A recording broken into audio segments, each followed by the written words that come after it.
Good morning, this is the Eager Beaver Show. You are listening to a True North Eager Beaver Media Podcast.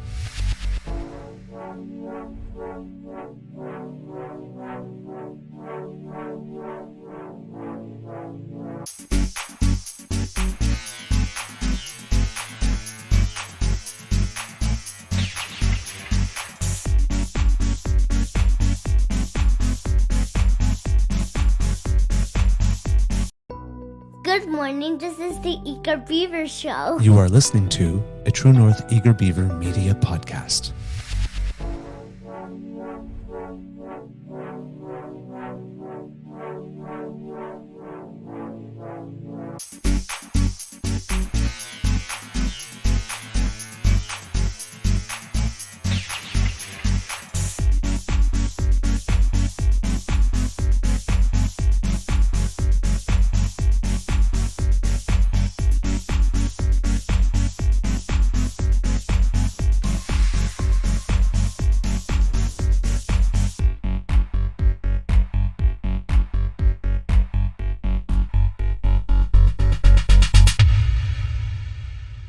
The True North Eager Beaver podcasts are proudly brought to you by our founding sponsors, the Miss V Mysteries from Corvid Moon Publishing, your source for science fiction, fantasy, and cozy mysteries featuring a broad diversity of characters. CanadianTarot.com, your uniquely Canadian online eclectic tarot community and forum, and the Pepper Master, hot pepper sauces made from fresh farm ingredients to thrill your taste buds and expand your mind.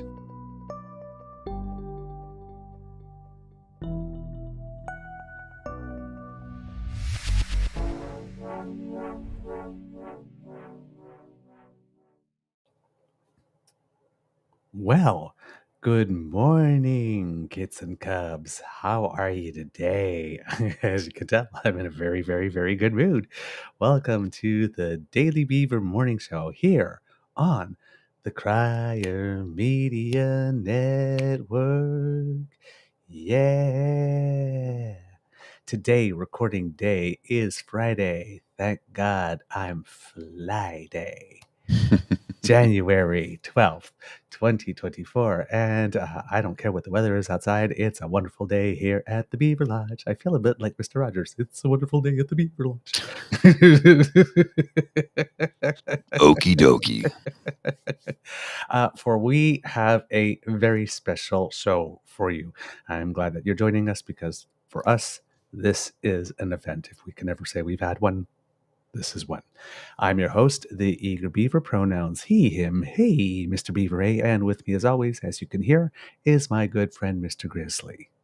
A big thank you goes to our podcast founding sponsors, the Pepper Master, the Miss V Mysteries from Corvid Moon Publishing, and CanadianTarot.com. As we said, this is a special show of a special edition of our interview project because with us we have hands down the biggest guests we've ever had from the world of politics. Indeed. But before we get into it, we still do the most important thing we do here every day at the Beaver Lodge, and that's ask Mr. Grizzly, how's your mental health doing today, sir? You know, sir, yesterday I was off and I was not feeling well at work. I actually came home at around 11:30 a.m. and worked from my couch because I was just feeling terrible physically. I don't know why. It just achy, tired. It might have been exhaustion. I came home, had a Neocitrin, sat on the couch, worked as much as I could. I was a little drowsy for a bit from the Neocitrin, but it did make me feel better. I got through the workday, and then night came around, and I'm like, I don't have the energy to do anything. So I stayed on the couch and watched Reacher, went to bed at around 9:30 and slept until 4:30. And at 5 o'clock, I woke up and thought, you know what? I've had enough time in bed. I'm up. I'm feeling pretty good today. I like to hear that. Mentally, I'm in great shape. Brain is back to where it should be. Physically, I'm still a little off, but not enough to restrict me from doing anything that I would normally do. So we're going to have ourselves a great day, sir. Excellent. I'm feeling well too. I was able to get an extension on that APAP machine because I was doing the excellent. trial. Yeah, because I had been fighting with it so much, and the Mhm, tube was mhm. coming out and back. So they said, "Well, that's not supposed to happen, actually." So they gave me another 2 weeks, and that's when I learned that the reason why I was struggling with getting it on is that I was taking it off wrong. Well, that might have something to do with it then. There are Velcro straps here, and those were adjusted, but apparently there were 2 clips in front that's what I had to undo so that the Velcro straps always stayed the same. I'm like, oh. They did not provide you with a YouTube tutorial video on how to wear your CPAP. It's like a very piece of important information that I had missed. Now I'm having no trouble with it whatsoever. That's when I go into narrator mode. When using your CPAP machine, be certain to remove the front straps, not the rear. The rear must always stay in position. Mm-hmm. It's a good thing I'm cute some days because, oh boy, some days I'm not too bright. All right. Kids and Cubs, our guest today was raised in Fredericton, New Brunswick.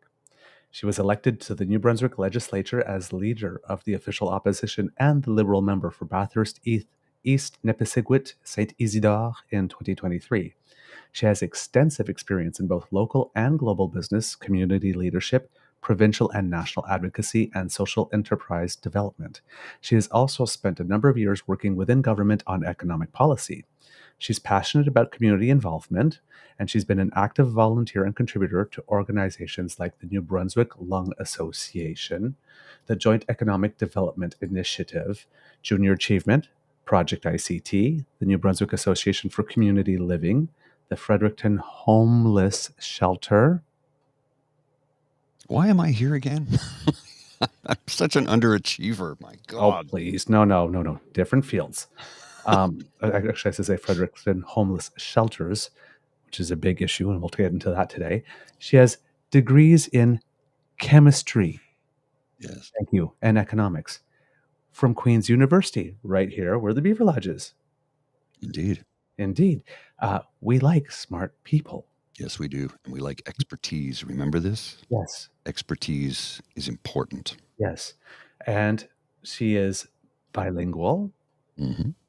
Which means, as we mentioned on our show yesterday, that we will also be having a conversation in French at another time. En français. En français. Oui, là. Pour nos amis. Oui. And she is bilingual thanks to New Brunswick's early immersion program, which we will also discuss on the show, paired with continued practice and a strong commitment to the French language. She and her husband have 3 young children. They're passionate about New Brunswick's great outdoors as avid hikers. My beaver sweetie would love that. Runners and campers. And as we showed yesterday with that little clip, she practices politics in complete sentences. Yes, something we are very fond of here. Adults. Yes. Being adults. Yes. At a time when we need adults. Lots of adults in the room. Yes. Kids and Cubs, please put your paws up and give a big round of applause for Susan Holt. Welcome to the Beaver Lodge.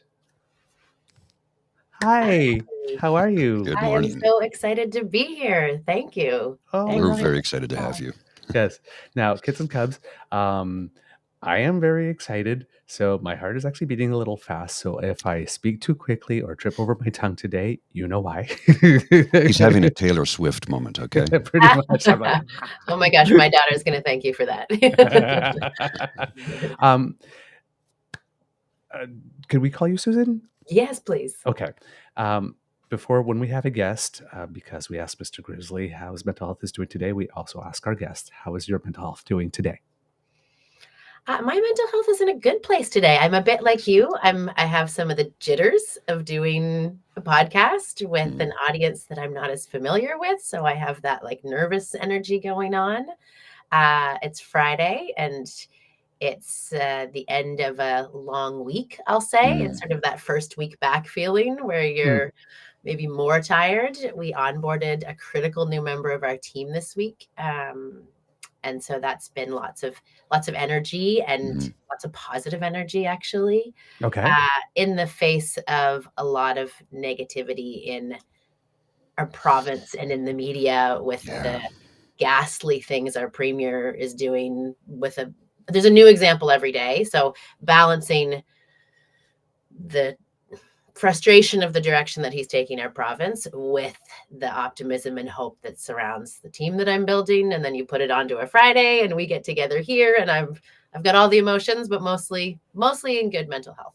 All right. Excellent. I'm glad to hear that. All right. Let's ease into it, talking about you a bit. How do we go from chemistry and economics to politics? I can see the economics to politics. Yes. The chemistry, just Yeah. It wasn't a great choice. I was in high school in an era where smart kids did science. mhm. And particularly they were pushing girls into STEM pretty hard. So if you were a smart kid, then your courses were chemistry, biology, physics. That's what you did in high school. And look, I'm a nerd. It suited me, right? I was raised by an accountant and a computer programmer, and logic models are well baked into Mm. my early childhood. My mom taught me how to program on a Commodore 64 when I was 9, right? Writing Nice. basic code. You with me? And I loved chemistry in high school. Like, I thought the periodic table was such a beautiful structure of logic, and enjoyed chemistry at that level, and thought I had an amazing biology teacher who took us on a road trip to Montreal to go visit Merck Frost at the time. Mhm. And I thought, ooh, pharmaceuticals, like maybe I'll develop a drug that saves the world. So went into a biochemistry program, and then first year was rough. And second year, when I was facing 6 hours of inorganic chemistry lab, I realized this is not for me. Right.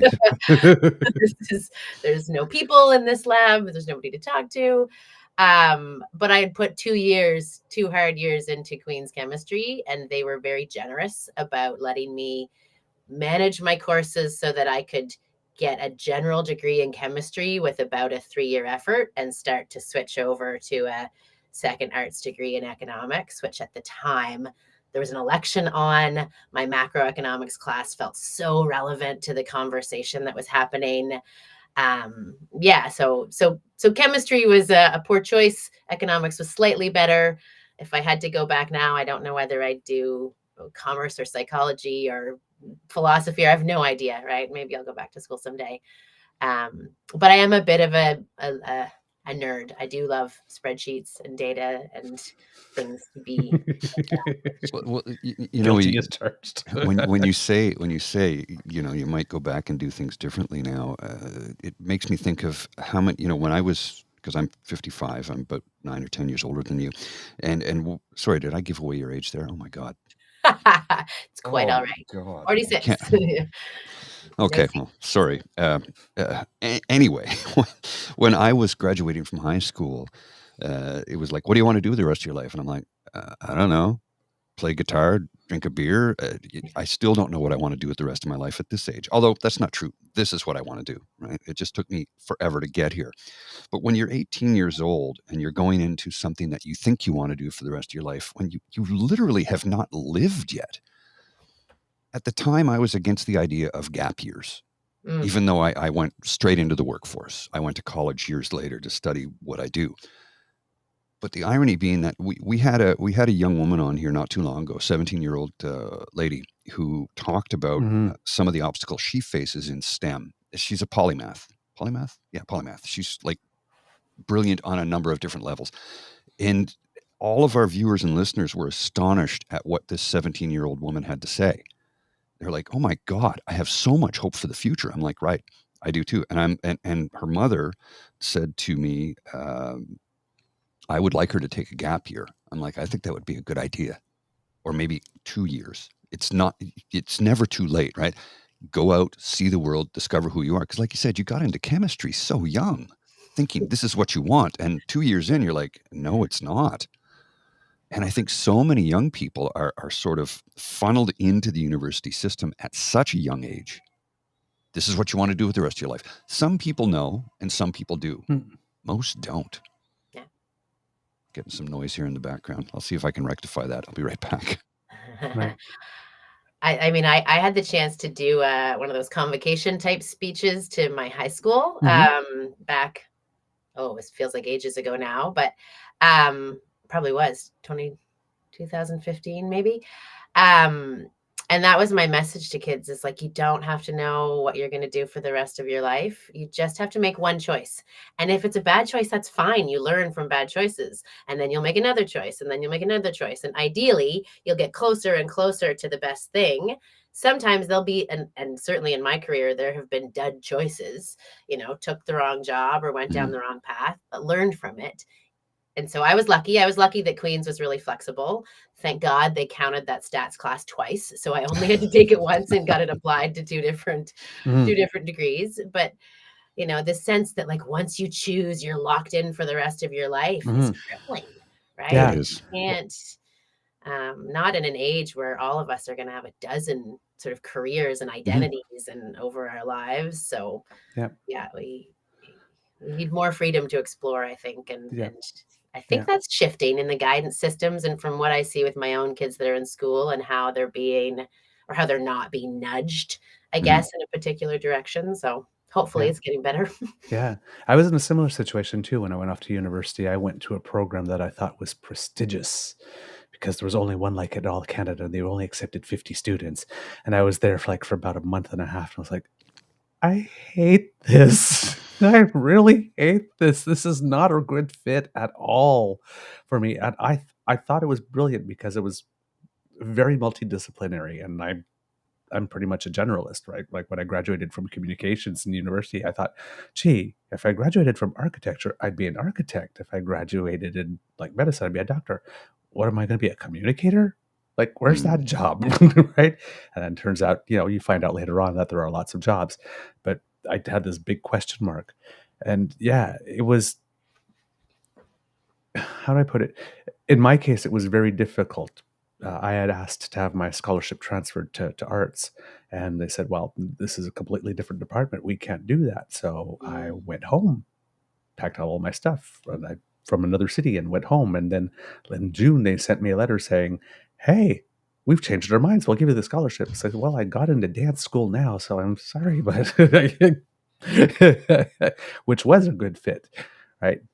So it's I think when we're talking about education and making a choice early, you're right, Mr. Grizzly. I would recommend for some people to take some time if they feel they need it. But if you know, you know. Oh, that's right. If you know, you know, and some people do. I have friends who work in certain industries that knew at 12 this is what they wanted to do, pursue, and are still doing it. So, hats off to you folks. Most people I know don't. Most people I know who work in their profession is not what they studied. It's not what they went to university for. Most people, and not that there's nothing wrong with that, but I really do encourage the gap year. I really do.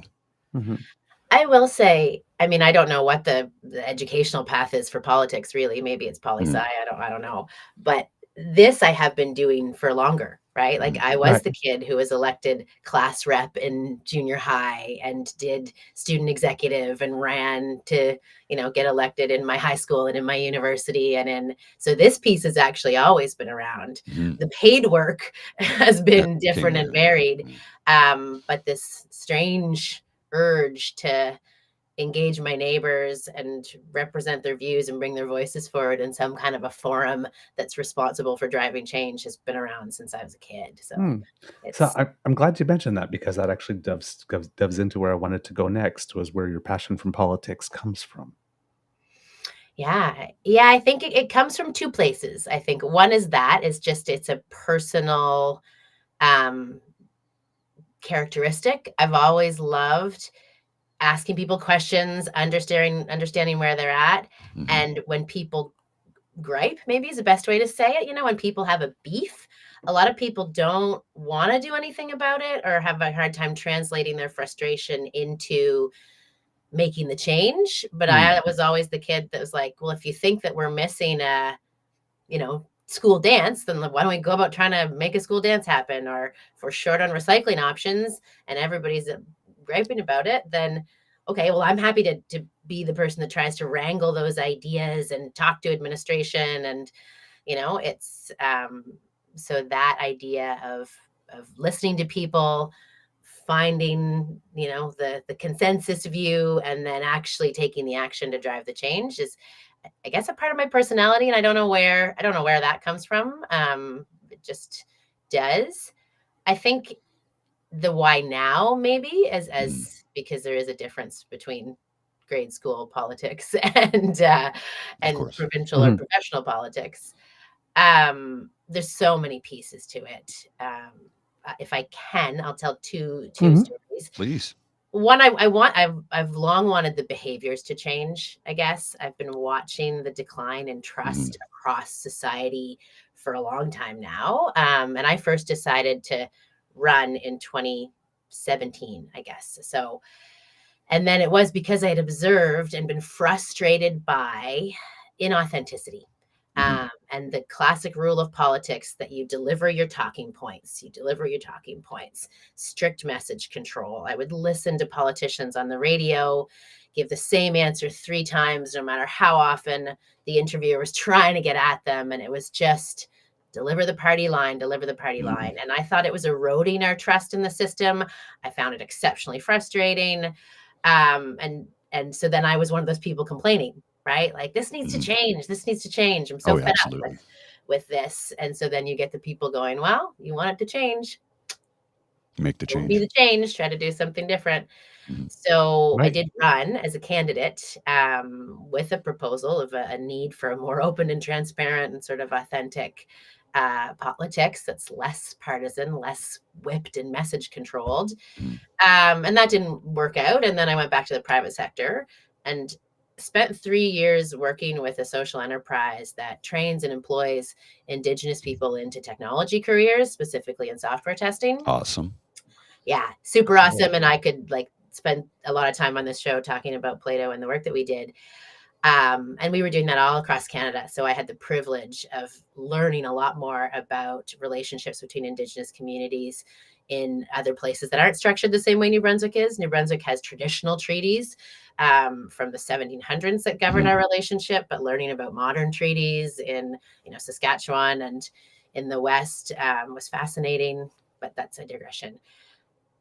During that time when I was working for Plato, our premier and our attorney general got up in front of the province and held up a map and there was a bunch of it that was colored in red and said to New Brunswickers that they're going to take your land. And it infuriated me to a point where I just couldn't sit still. Right. And it made me go what's going on with the Liberal leadership race? Right. This man is turning New Brunswickers against each other. It's a complete abdication of leadership. I was so angry. Anger was the fire that made me think, what's happening in politics in New Brunswick right now? I've taken a 3-year hiatus, but that's unacceptable. So I looked at the Liberal leadership race, didn't see candidates that represented, what I wanted from my province. And so that was the particular nugget that got me into the leadership race, with the paired continued desire to change the way that we talk to people, because I'm actually really afraid that our democracy is eroding, this lack of trust, this, where people just don't trust politicians and thus don't trust government, and they've lost faith in our public services, whether it's healthcare or education or our social services. Where is it leading us? Right? We see apathy. I look at the Ontario provincial election results and I get scared. It's that apathy. We see anarchy, right? We look at convoy stuff and I think, where is this going if we can't change our behavior as politicians and as government and rebuild trust? Then our democracy is going to become really fragile. And I know that's I'm talking way up here, but that's the nub of it for me, is we need to have different communications that are more authentic and transparent and real, that you can rebuild a trust in the institution so that the institution can make some of the major changes required for the crises that we're facing. So it's sorry, that's a long way of saying I kind of got into this with a mix of idealistic desire to change things and deep-seated anger at a racist premier. Well, you say that, and we completely support it because the reason we have this show basically falls in lockstep with what you're saying. We were fed up with the lies, the misinformation, the disinformation, the lies that are told on a daily basis still today, and nobody ever has to answer for them. It's the reason we have this show. We just got so tired. Now, Mr. Beaver had the blog for 10 years, I think, prior. About 10 years, yeah. About 10 years. And then he just reached out to me and said, would you like to do it? And I'm like, yes, let's do this. Because I was, as a working class citizen in Centertown, Ottawa, I'm right next door. I've worked on Parliament Hill. I'm right next door to it. I have friends who are in politics. I have friends who are members of Parliament right now. Well, former friends. Let's leave it at that. But but we were just so upset at the erosion of knowledge, the erosion of information, the erosion of civics knowledge, basic civics. Case in point, the convoy came here to yell at the Prime Minister when the mandates were provincial. Like, you're in the wrong city protesting the wrong government, but I digress. That's the reason we started this program, was to inform Canadians, let people know you're being lied to. And we're going to get things wrong. We know that. But we're always pushing to try and get the correct information to the people. You took a different pathway than us. I mean, I can't go into politics. Too many people have seen me naked.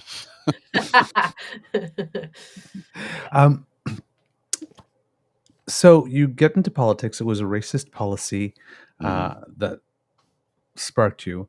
And right now we have a situation with something adjacent. Mm-hmm. It's not necessarily racist, but it is an ist, where we have the premier who currently is rather unpopular. And he appears to believe that his ticket to retaining power goes through some of the most vulnerable members of our society. Not only, and we're talking about transgender people, but not only specifically all transgender people, because he's not picking on someone his own size, like adults, but children, and for the most part, children under the age of 16, specifically. What would be your evaluation of the current state of the government, and what would be your case for saying why it is it has to change? Well, there's so much to talk about here, and it is it's hard to talk about because, exactly like you said, going after vulnerable kids. Yeah. A complete disregard for rights, which actually I think is consistent. So this premier has no respect for rights, whether that's First Nations rights or Francophone rights or LGBTQ rights, charter rights that have been granted to transgendered people that he just doesn't respect. So that is the state of the government. We have a government that doesn't respect its citizens. We actually saw that even more recently with labor rights, totally trampled over the right to free and fair bargaining. Yes. And it's actually led to a really unstable government because there's members of his team that are not supportive. And we saw some of that in the vote on this policy 713 in the House, where 6 members of government voted against their premier, thankfully, although it didn't change the result, but it certainly made an important statement and reassured some trans kids and vulnerable families, or vulnerable kids and their families, that there were people who cared and were going to put their rights first. We're starting to swing further right. We have since seen the premier start to recruit from a far right, from a religious perspective into the candidate pools. We've seen a real turmoil in his party as presidents have written letters for his removal, and there's lots of stuff happening over there, and the critical work of government isn't getting done. Right. We have a healthcare crisis. We have a homelessness crisis. Right. We have had a person lose their life in St. John. Right. Just last week, we had someone lose their life in St. Stephen because they were out in the cold, unable to access the services that this government should be focused on delivering. And instead, we're waging culture wars and trying to exploit political wedges with these far right religious overtones. You've lost the plot, right? Like this, I think Completely. that this premier clearly has the wrong priorities, and has lost his perspective on leadership, and is just doing his own thing. He's 5 years into the job, and he's lost perspective. He's lost his team, so his major advisors have all disappeared, and been replaced by yes people. So we're in a bad. It's depressing, but we're in a bad place in New Brunswick right now. You're absolutely right, and it's frightening when you think about it. How the erosion of the system, how they have flat out just, let's keep people in poverty because we don't feel like investing in them. I'm like, we all know it's been proven time and time and time and time again throughout Scandinavia, as an example, that getting people off the streets, getting people into homes and giving them a basic income costs us less. And that's a progressive conservative policy, the UBI from late Senator Hugh Segal. It's a money-saving thing, and it improves the lives of all of us because we're spending less money. Interactions with healthcare, interactions with the justice system, all of it. Interactions with police officers. We were watching the dismantling of a camp in Edmonton area, right, where they're going through temperatures like today. The high in Calgary is going to be minus 32, and they're saying it could get down to actual minus 40 in Edmonton today, and they're dismantling camps. And that's a lot of money that's going into police resources to dismantle those camps. I'm thinking you could be spending that money on actually providing some temporary housing for them. This is a choice with how someone's going to spend, this expression I use, how they're going to use our dime on our time and in our name to do that to fellow citizens. Pretty horrible. When you're talking about this government and is losing the plot, how do we correct that? And if you would like, because you've worked with homeless shelters, try to relate that. Like, for a lot of people, the problem seems so big, particularly when you add the addictions component to it.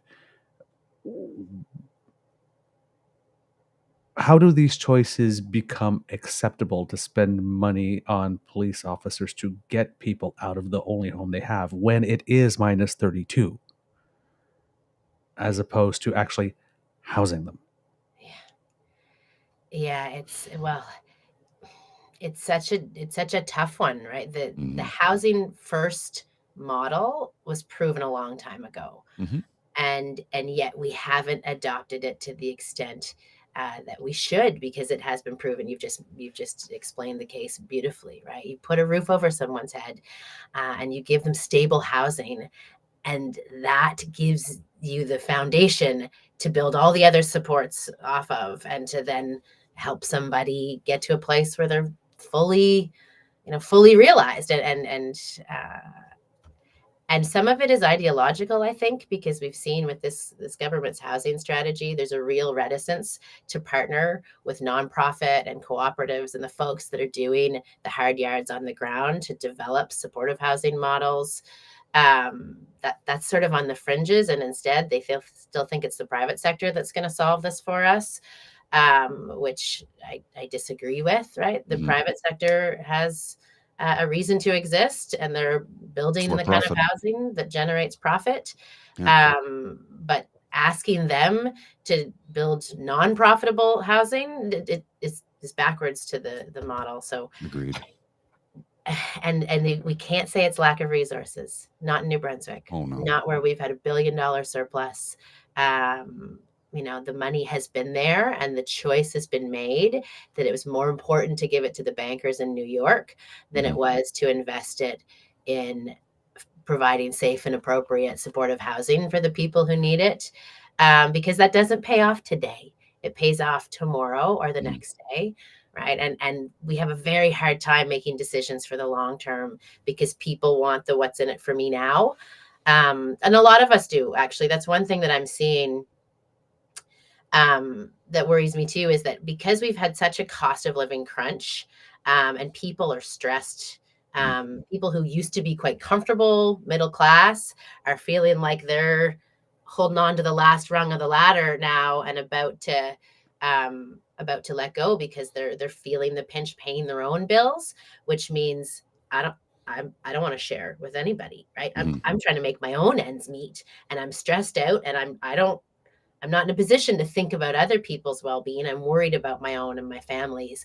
And so we're seeing people less tolerant of immigration, less interested in investing in environmental solutions, because it's just all I can see right now is how am I going to get by tomorrow? And so my ability to think for the long term or support a government that wants to make the important investments structurally in housing and healthcare and in education that will help our society actually through these major challenges, I don't have any appetite for that. I just want you to make my life easier and more affordable.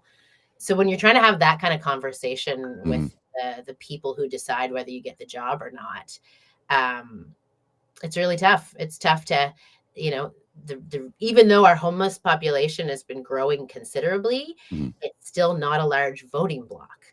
And so the people who vote are the ones saying, I am worried about my comfort. And some of them, thankfully, are saying, oh my gosh, I see what's happening in my community, and I'm deeply concerned for the people who are unhoused, the people who are freezing in the cold. And thankfully, they're getting louder and louder, and they want to see more action on this at the municipal level. They want to see more action on this provincially, and they're pushing government to do things. And the slow government ship is not responding at the speed or at the magnitude that the problem merits. Because it's scary. And it's even, I'll say this, if I can get really political, it's very hard for liberals right now to say, we need to spend a ton of money on this because we are tax and spend liberals. And the minute you talk about spending, you're just written off as the classic, in that classic political position. And so we have completely underinvested. Right, we've put $100 million into housing. They talk consistently about this budget they've created that's going to build 380 units. Well, that is, now we have 11,000 people on a waiting list for housing. So 380 units ain't going to cut it. It's not a drop in the If ocean. you say you're going to spend $1 billion on housing and healthcare, there's some people who would love that, and there's some people who would never X that ballot. So that's a lot of rambling without a lot of solutions. I'm sorry. It sort of makes the point, I guess, quite that all right. there's no silver bullet here. The answers aren't clear. But more and more people, I think, are seeing that there's such a snowball. If you're not housed, if you're in a precarious situation, if you're living rough, we see the rise in crime that's necessitated because people are trying. Desperate people do desperate things. Yeah, exactly. And so then people aren't happy with the crime and they're not happy with the visuals. And then we have to tell them, okay, so we can act to fix this. You just have to support it, right? Whether it's a guaranteed livable income and it's supportive housing in places that are integrated in your community, you have to be okay with those things if you want to see a reduction in crime and shorter waiting list lines at the ER, and you want, Right. Well, it's the pay now or pay later concept, right? Because or you're but paying most of for us it. prefer to pay later. Yes, but it's also you're actually spending the money on it now. It's just not going to solve the problem. No. If anything, it's making the problem worse. Right? Because if you're spending the money that you could have shifted to housing on multiple ER visits, because you're paying now, just not for the thing you want. Exactly. Right. And that transition is the hard part. Right? Yeah. And you say it was a rambling answer, but it's not a rambling answer in the sense that with the show, we like to talk about political literacy and we want to keep it real. And one of the things bits of information that we try to impart to our audience is that sometimes when a promise is not kept, it's not a lack of will. Sometimes it just can't be. And that everything in politics is a trade-off. So, for example, a lot of people say, well, why don't they go in there and they say, we're going to spend $1 billion? Like, you just made it clear because you got to win the race to be able to affect the change.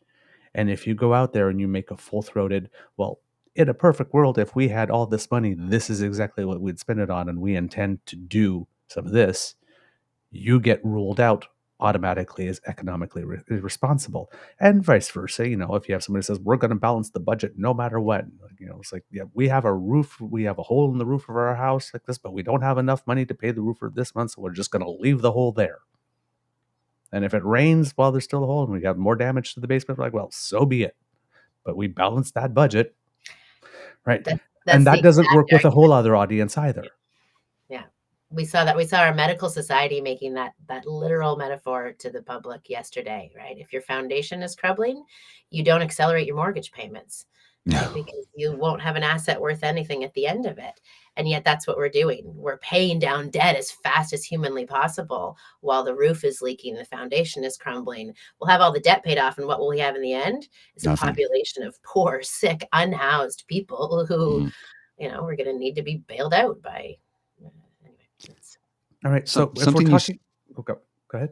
Oh, I was going to say something you said earlier that I've heard a lot of and read a lot of lately, as people go, well, this housing problem is because of immigration. I take serious umbrage with that for a number of reasons. One being, you can't immigrate to Canada if you don't have a place to live. It doesn't work that way.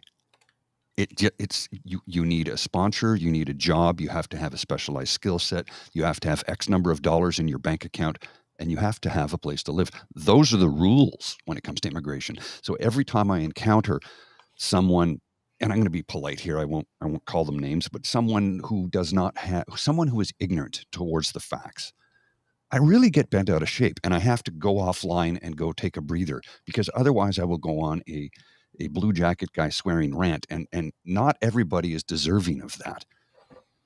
Sometimes they are, sometimes they aren't. But it's like, can I just give you a little bit of education on how the system works? If you immigrate to Canada, you have a place to live, you have a job, you have a sponsor, and you need a specialized skill set. You there's that whole temporary foreign worker thing, but that's a different issue. They tend to work for farms for the crop picking season.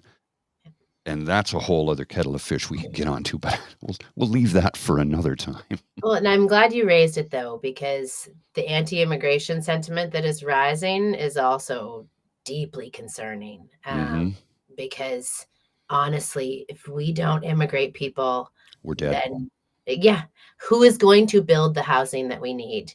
Who is going to provide the healthcare services that we need? If you go into the local long-term care facility down the road here, it is fully staffed by newcomers in LPN roles and personal support worker roles and a variety of roles, but it wouldn't be open, and we would not have places for our seniors to live if it weren't for people who have chosen Canada.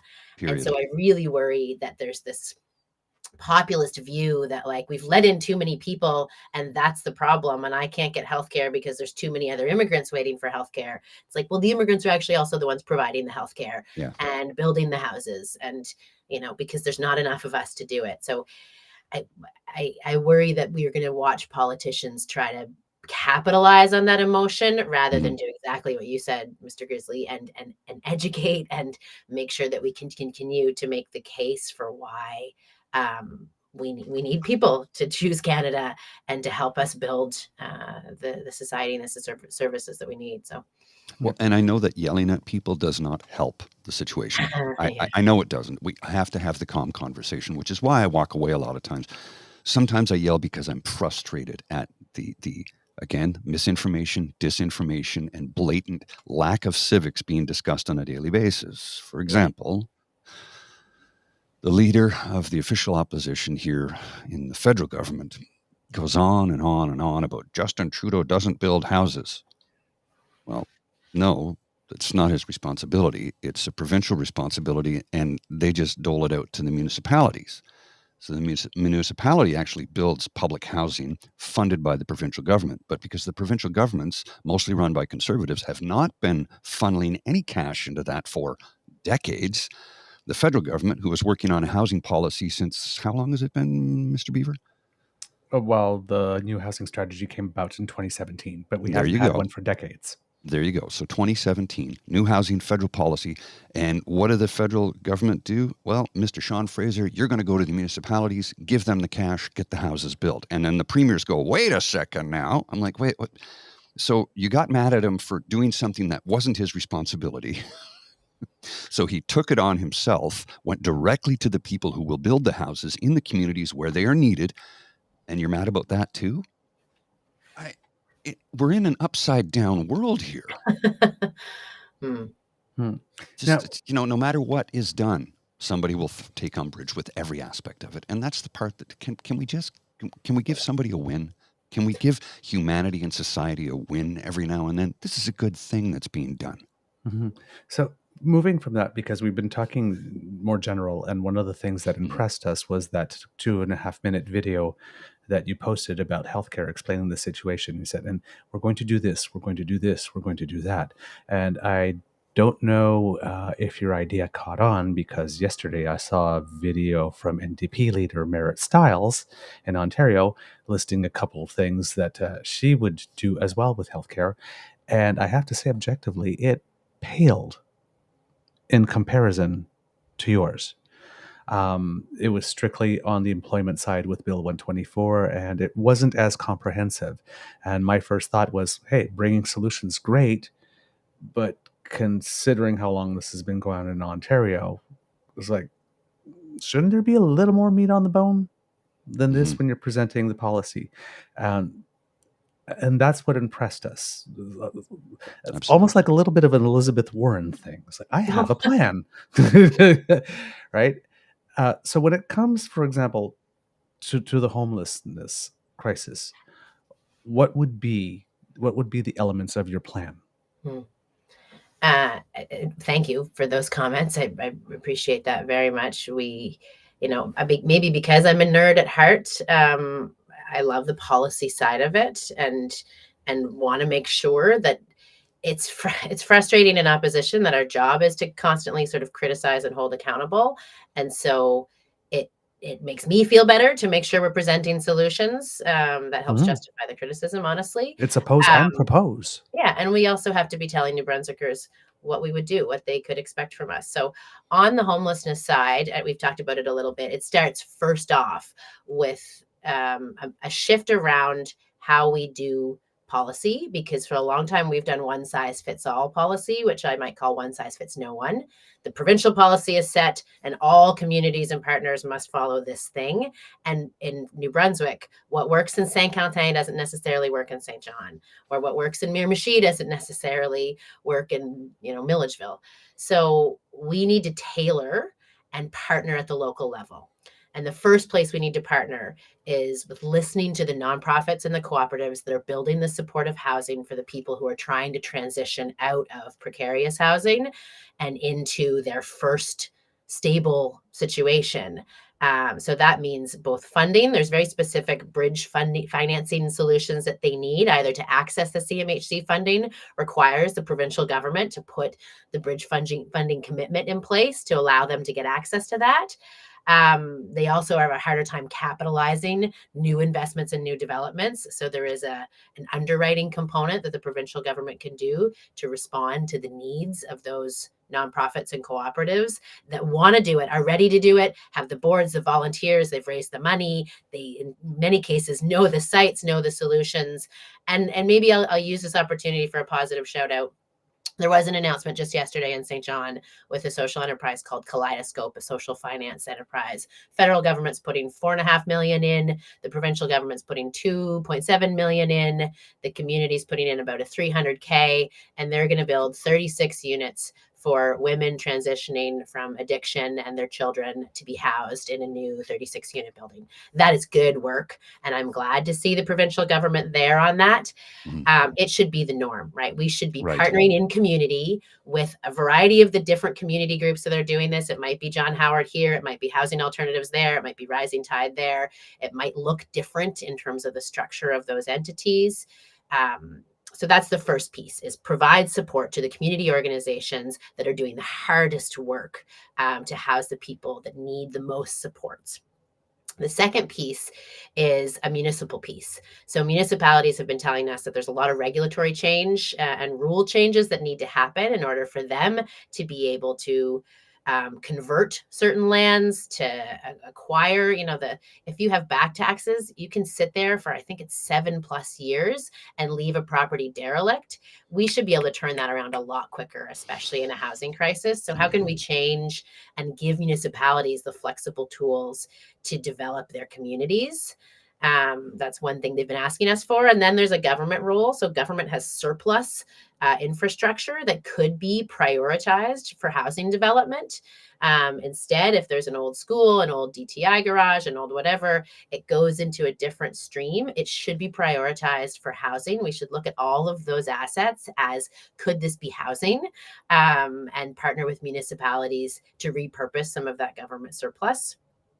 So that we can use existing structures, right? Mhm. It's actually quicker to refit and make an old school into housing than it is to start from scratch and build from the ground up.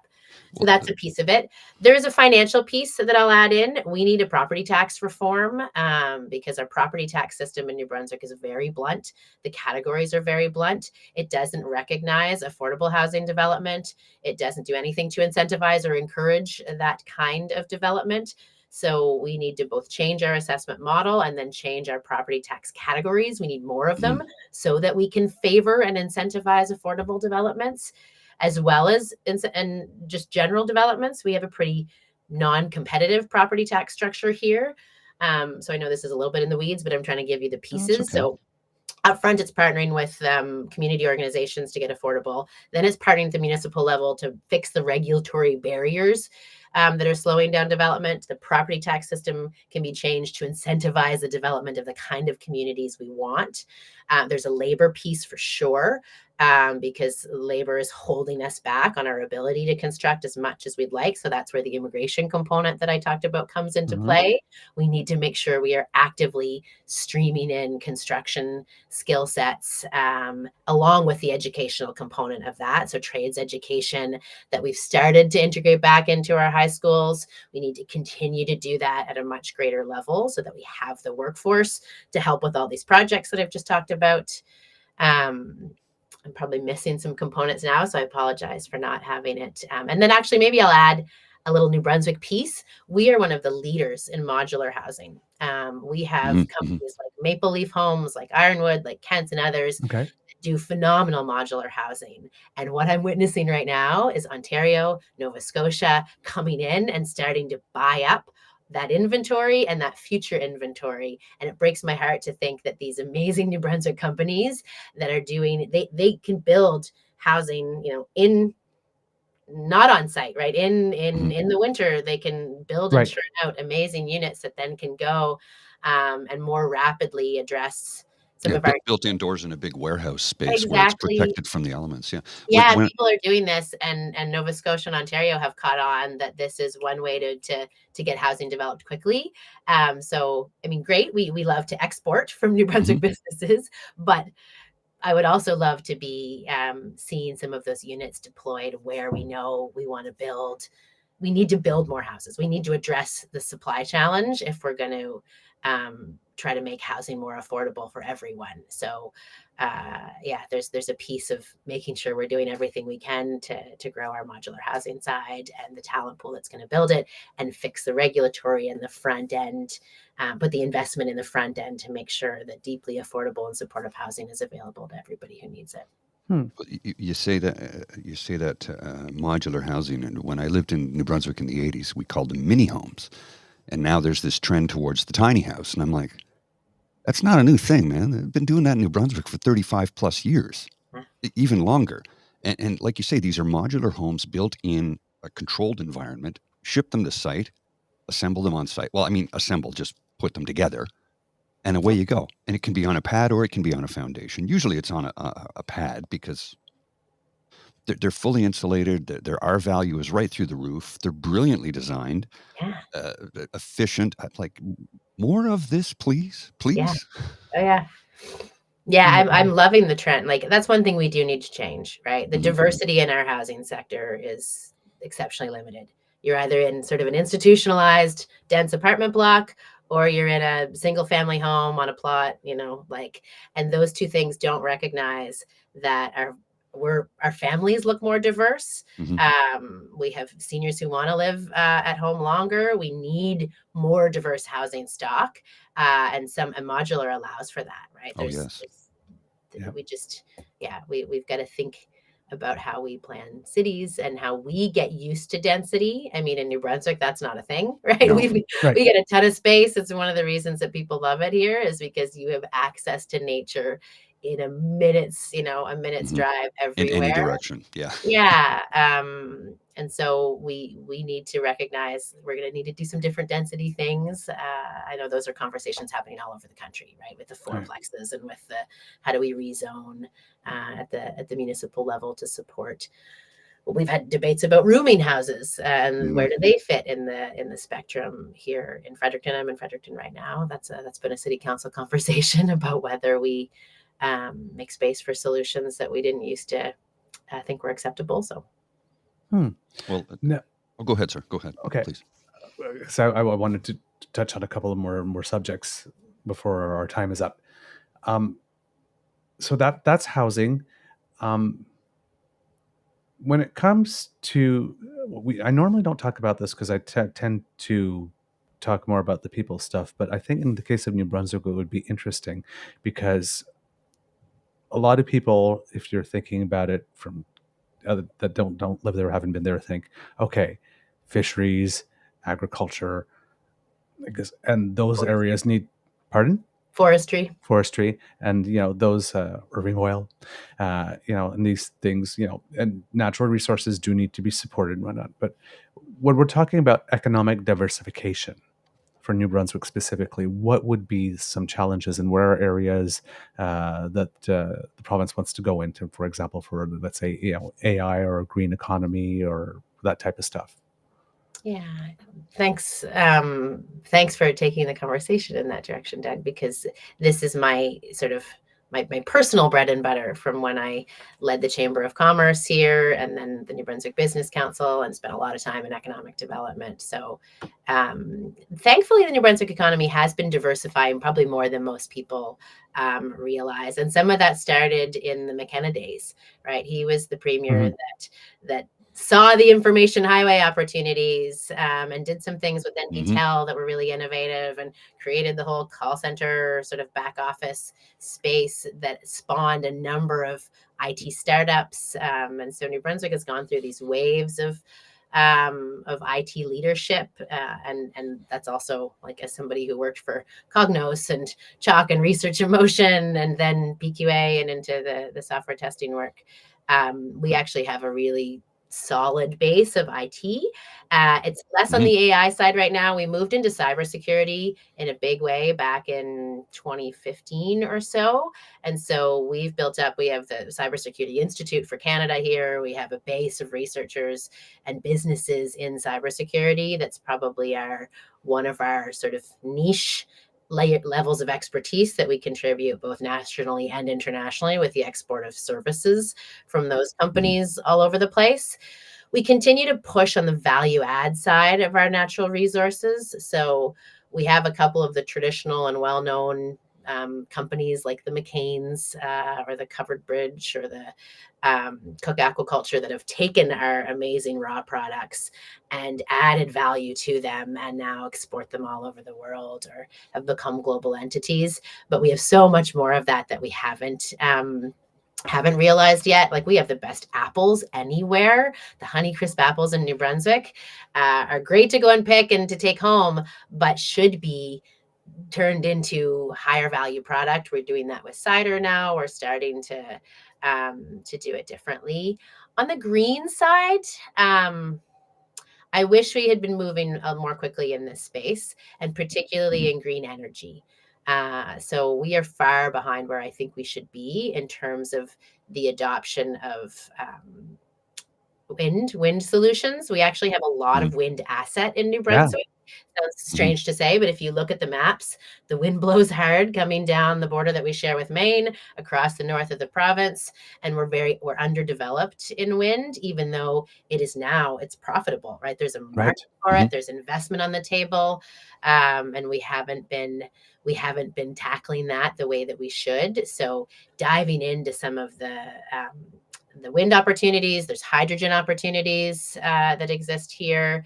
Biomass has long been explored, and we've never been able to figure it out. Oh, sorry, caucus member calling. So there's opportunities there that actually pair really nicely with our post-secondary. So our University of New Brunswick, Mount Allison University, St. Thomas, Université de Moncton, our community colleges are actually doing some exceptional work in green energy research and looking for ways that small modular nuclear reactors can work and contribute to a decarbonization of our energy infrastructure, trying to maximize, our hydro. So that's a place that I think if you're watching New Brunswick in the next few years, watch for us to develop more green energy solutions. Excellent. Because we need it ourselves, and certainly the world needs it. So those are some pieces. I could probably go on for a long time about this topic. I'm glad you mentioned that about wind energy and all those becoming more affordable, because actually there was just from Max Fawcett from the National Observer, there was just something he had posted that said that in 2023, an estimated 96% of newly installed utility-scale solar PV and onshore wind capacity had lower generation costs than new coal and natural gas plants. Interesting. Yes, so that's what I mean. If you're paying attention, you got your ear to the ground, that's where you're going. So I'm glad that you mentioned that. You're dialed in. Yes. I like you.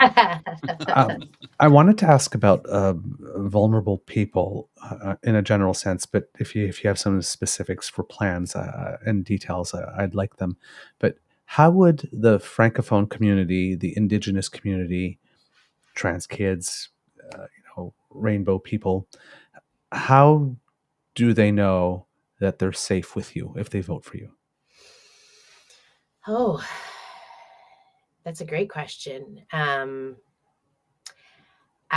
think there's two ways that, and I'll make this broad, right? Our mission is to earn and deserve the trust of New Brunswickers.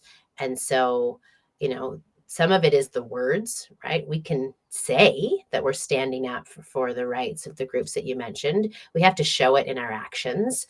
And some of that we can do in the legislature, where we put forward motions and bills where we oppose and vote against things that trample on the rights of folks. And we push for, with our Official Languages Act that comes up for renewal every 10 years, I think, and just came up for renewal and was not strengthened. And so we're there fighting for it to be strengthened and proposing ways it can be strengthened and pushing the government to vote in support of strengthening those things. So I think it has to be words and actions, right? And to me, what I said in my very first, when I launched my leadership campaign, I put out a video, because that's what you do, and pushed it out across the social channels. But it borrows from the disability community, who started the notion of nothing about us without us. Right. So if you're going to build policy that's about someone or for someone, then you should be doing it with them at the center of it. Yeah. And so, in technical, nerdy policy terms, we talk about the analysis lenses that you put on, and it used to be gender-based analysis, and then it was gender-based analysis plus, and now we're extending the lenses that we have to apply to policies to make sure that that they recognize the reality of people, all sorts of different people. So that comes by listening, by engaging, by bringing people in who can help me understand and who can voice the reality of life as a trans person in a particular part of our province, or as a Francophone somewhere, or as a First Nations person somewhere. And we have to be open to flexible policy. So I mentioned this before, right? We got to get away from one size fits no one. We have to recognize that we have some things that need to be done a particular way for a particular group. First Nations health is an example of that. First Nations justice is a different example of that, right? Like we have to be prepared and willing to tailor our policy solutions for the people that they're serving, and do it with them. So it's building the policy in community with the people that it's about. So I don't have simple words to reassure a trans kid or a francophone or a First Nations person that they're safe with me. It can't be words alone. It has to be actions.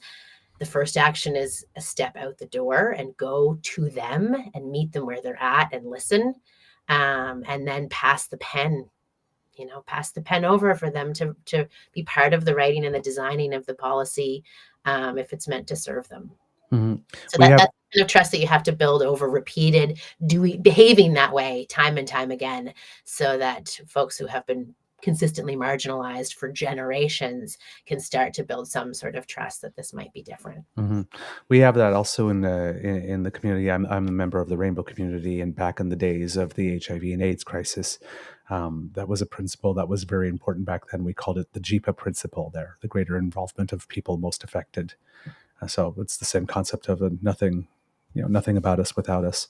And it's been very effective if we look at, the global fight to stop the spread against HIV and AIDS. It's today, the International AIDS Conference is the largest scientific conference in the world because there's a whole community-based research component involved in it. It's treated as equal to the hard sciences when we get to that conference. So it's a model that is proven and does in fact work very, very, very well. Yeah, Thank you for that. I'm glad you mentioned that. JEPA, greater involvement of people most affected. Yeah, JEPA, GIPA, they call it the JEPA principle. If you look it up on the web, there's a whole history and background of it, in terms of its origins within at least the gay community and the HIV community. Thank you for that. There's so many things that I could talk about. I've got a whole list of topics here right beside me, and I know that we have you've been very generous with your time, but I know we also have limited time to a certain extent. There's an election coming up, and from your perspective, because technically it's scheduled for October, but there is a sense that it could be happening anytime. Because again, it seems that the premier is more focused right now on his own personal political advantage, and if he sees a moment at any given time where somebody might take a stumble or whatnot, we'll pull a plug, because everybody puts their foot in their mouth at some point or says something that comes out wrong, and you got that clip that goes along, and say, okay, now's a good time. For you, what would you see are the expected challenges for your party in terms of communicating your message effectively so that you can win the election? And where are the opportunities that you see that you might have some lanes that you can occupy? Yeah, thanks for the question. That certainly is what's occupying us right now, as we know officially we're in an election year and that it could be coming as soon as the spring. So we see lots of opportunity, actually, in part because there's so much frustration, not only directed towards this premier, but within his party. So there are conservatives looking for a place to put their vote. That presents interesting challenges for us politically, because while our party has always been sort of a big tent middle party, I have two poles in my party that I'm trying to keep together, with people that are more to the right and people that are more to the left, right? I would argue that the other parties on other sides of us are tighter in their place on the spectrum. But we have a broad group in our members who have, in some cases, very different views on issues, and keeping all that together in what I call the messy middle. And then you're articulating nuanced policy, which is harder to communicate, right? It's much easier in an election campaign to campaign to the extreme, right? To pick that spicy, sexy policy that's a little maybe further outside of where you would normally be. But when you're normally the centrist party, that that spicy, sexy stuff is not Not really available to you. yeah, it's not part of our DNA. But on the flip side, right now, people don't want the drama that this government is bringing. They just, like you guys said at the outset, they want someone to be the adult in the room. Mhm. They want something that is balanced, pragmatic, right? Like it just looks out for the common good. I think thankfully there is a unity in our party about we look after our neighbors. Right? Right. We're not just looking after individual benefit. We are looking after our neighbors. And our party is always going to care about everyone having an equity of access, and everybody, regardless of who they love or where they live or what language they speak, has the opportunity to access services and to fully live as themselves in New Brunswick. But I think that, I mean, communicating to people who don't care and are switched off, right? This apathy is really challenging. Managing both a declining traditional media landscape and trying to be in the conversations that people are at, whether that's Instagram or YouTube or TikTok or Facebook or the coffee shop, trying to be everywhere. The amount that you have to communicate, the amount of time we spend on communications, It's insane. and trying to balance that with the time we spend doing policy development, and where you put your resources is those are constant sort of campaign strategy questions. But we have the classic, like, these are the ridings we think we can win, right? There's probably 13 pickups that we think are available to us, and so we're looking at those communities, even though most of our messaging is broad. This election is about healthcare. It's going to be about cost of living and housing, and it's going to be about education.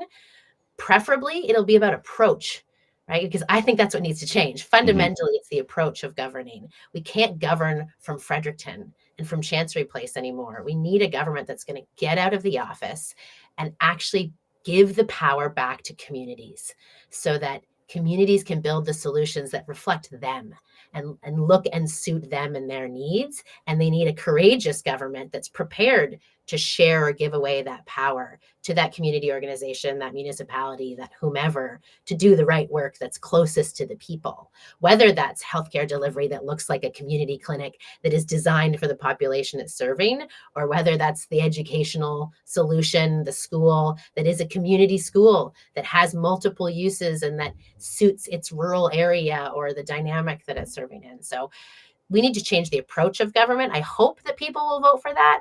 I know it's more likely that there will be an issue that is decided, 6 or 8 weeks out from the election, there'll be an issue, car insurance or toll highways or shale gas, or it's hard to predict the thing that will be the issue. It better not be parental rights, because that's bullshit. But anyway, Completely.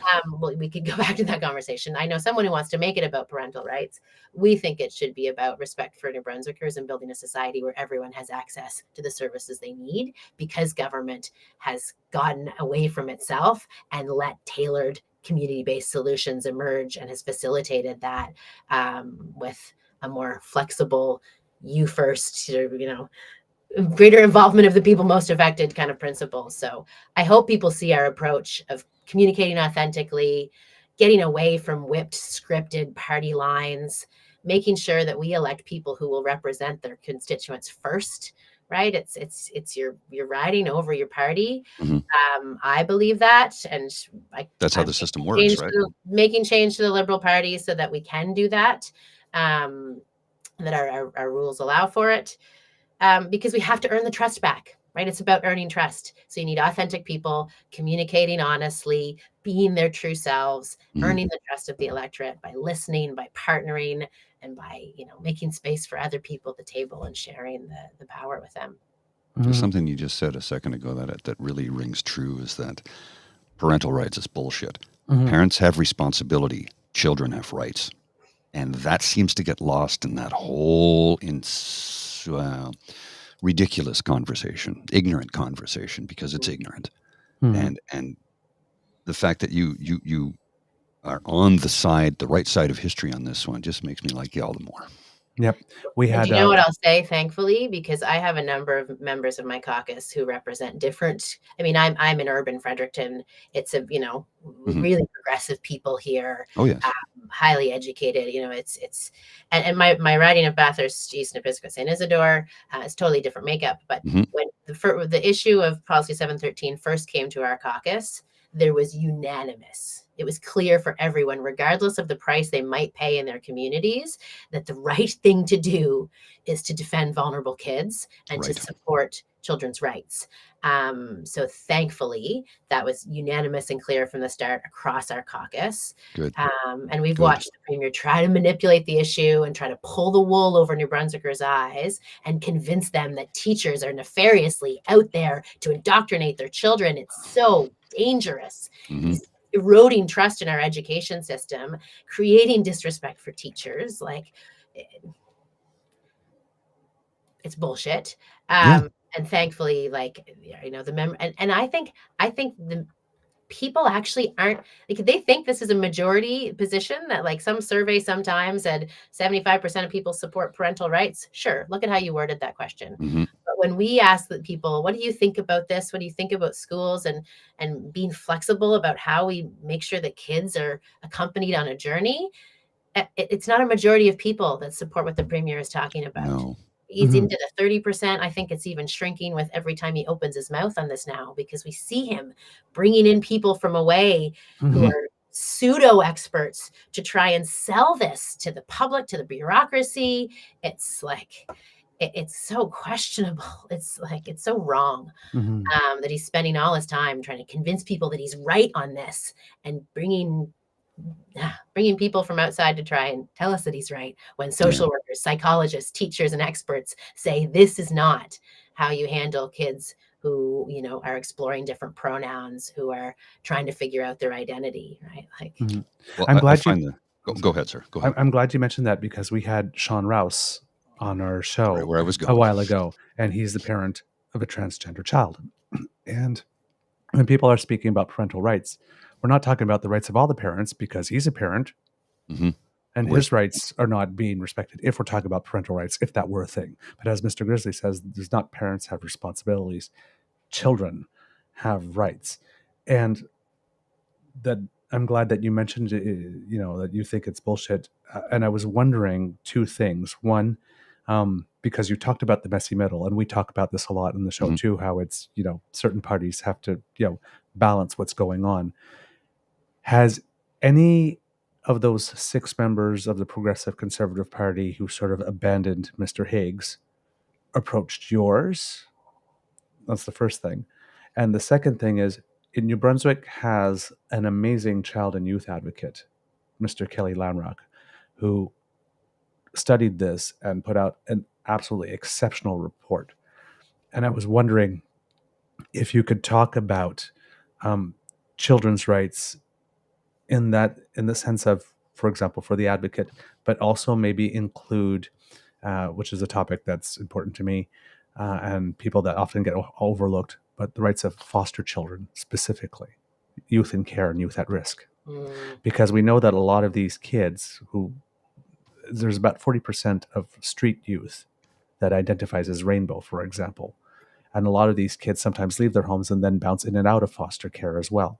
So just, it's a big messy, it's sort of a messy question, because it kind of goes all over the place. But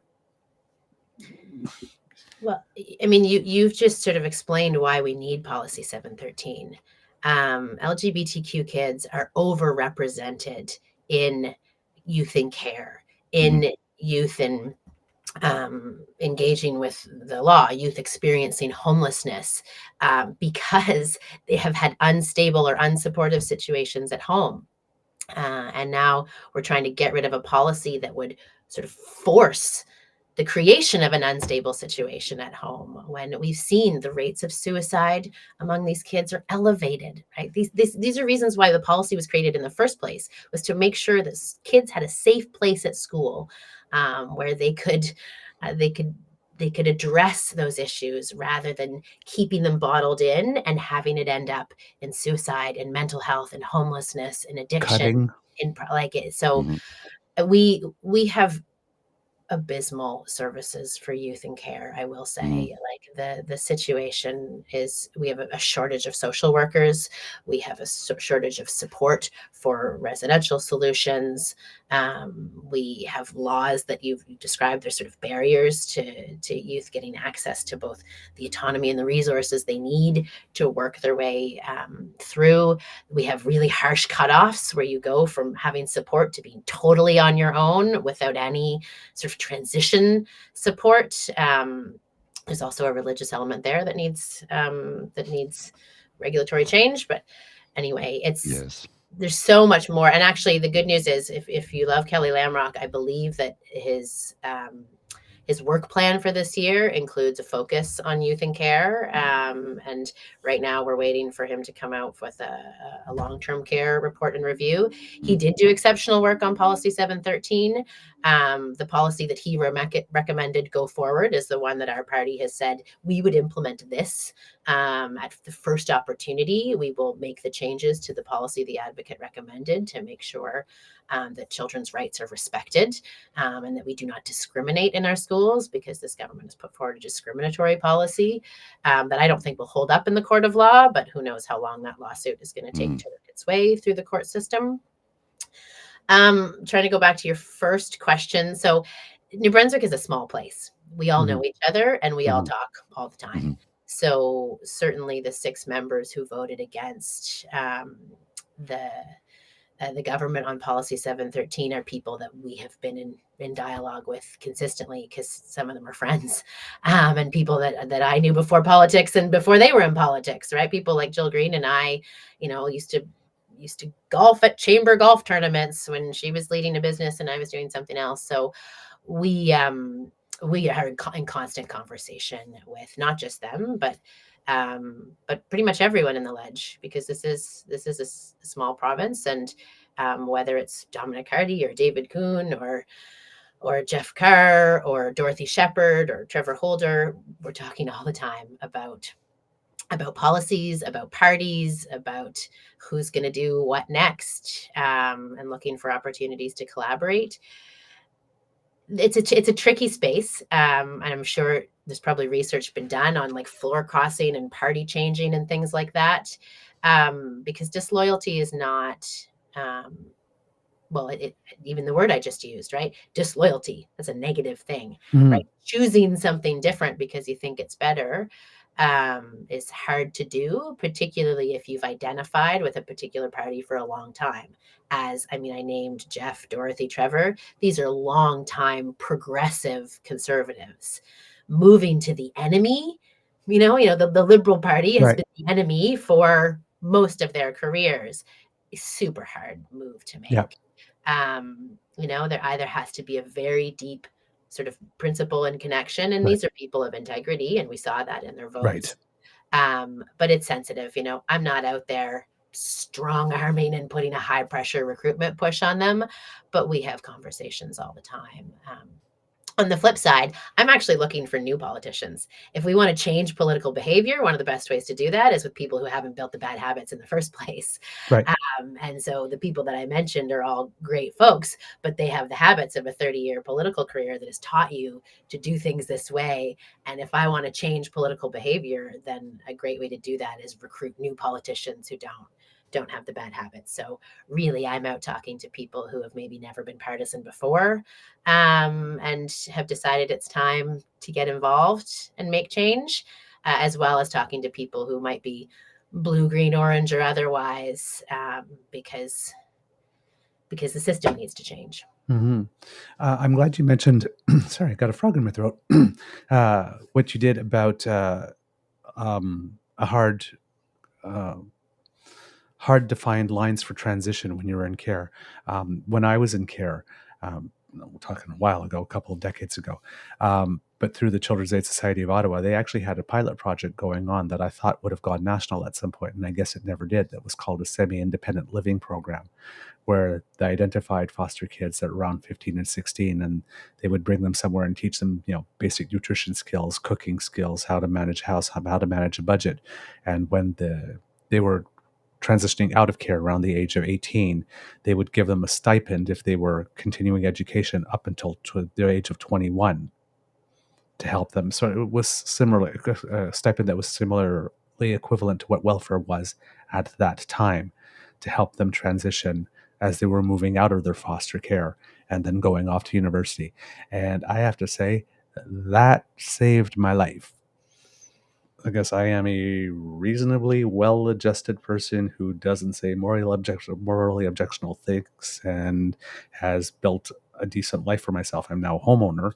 Nobody in my family had ever owned a home at all before me, and that transition program was one of the key elements, because otherwise I was one of those kids when my foster parents found out I was rainbow a couple of years before I moved out. But on the very day I moved out, even though I had been a ward of the state and in that home for 10 years, as I was putting the last box in the van moving out to where I was going to go with semi-independent living, that's when they asked me, "Are you gay?" I said, "Yeah." And I've never had any contact with them ever since. They just shut me out, even though I lived there for 10 years.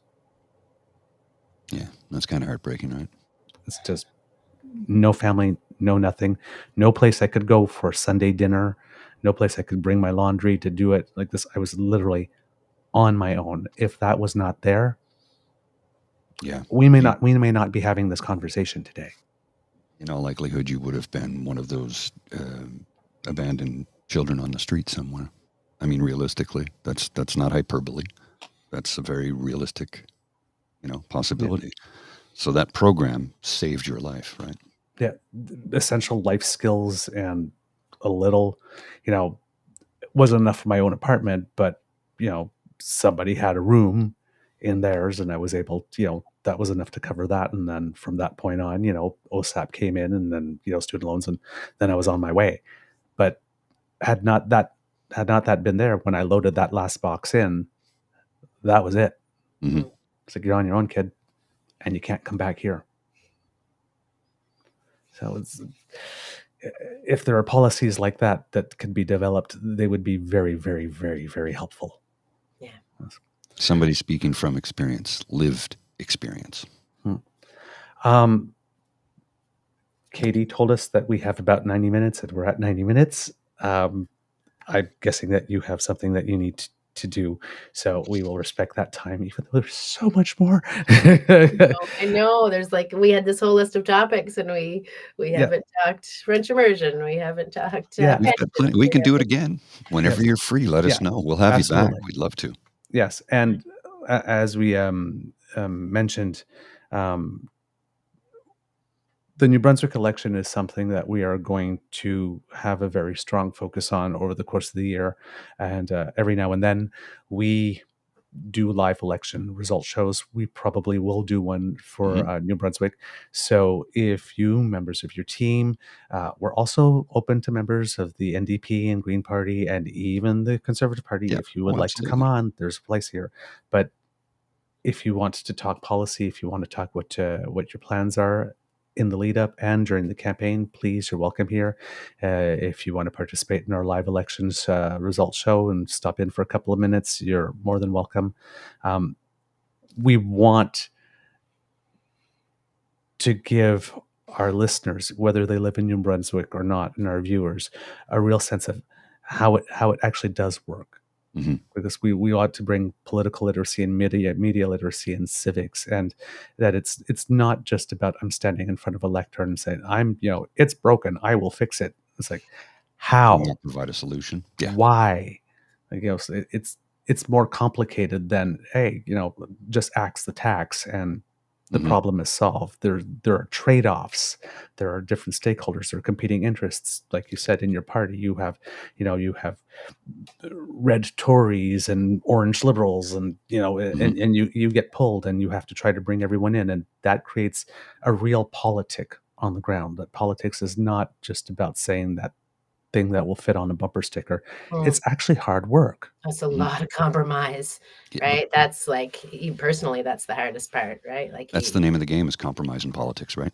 Yeah, but hard when people have an attention span for axe the tax, right? And it's never that simple. No. And we do a disservice when we sort of simplify to that level. But on the flip side, you got to communicate in ways that are memorable and clear. And anyway, so thank you for having me. I really appreciate you reaching out and connecting and offering me the opportunity to come. You have an amazing community here. I've sort of been wishing that I could jump in on the chat because there's a great crowd there that seem to really care for each other as well. I love the community. They're pretty amazing.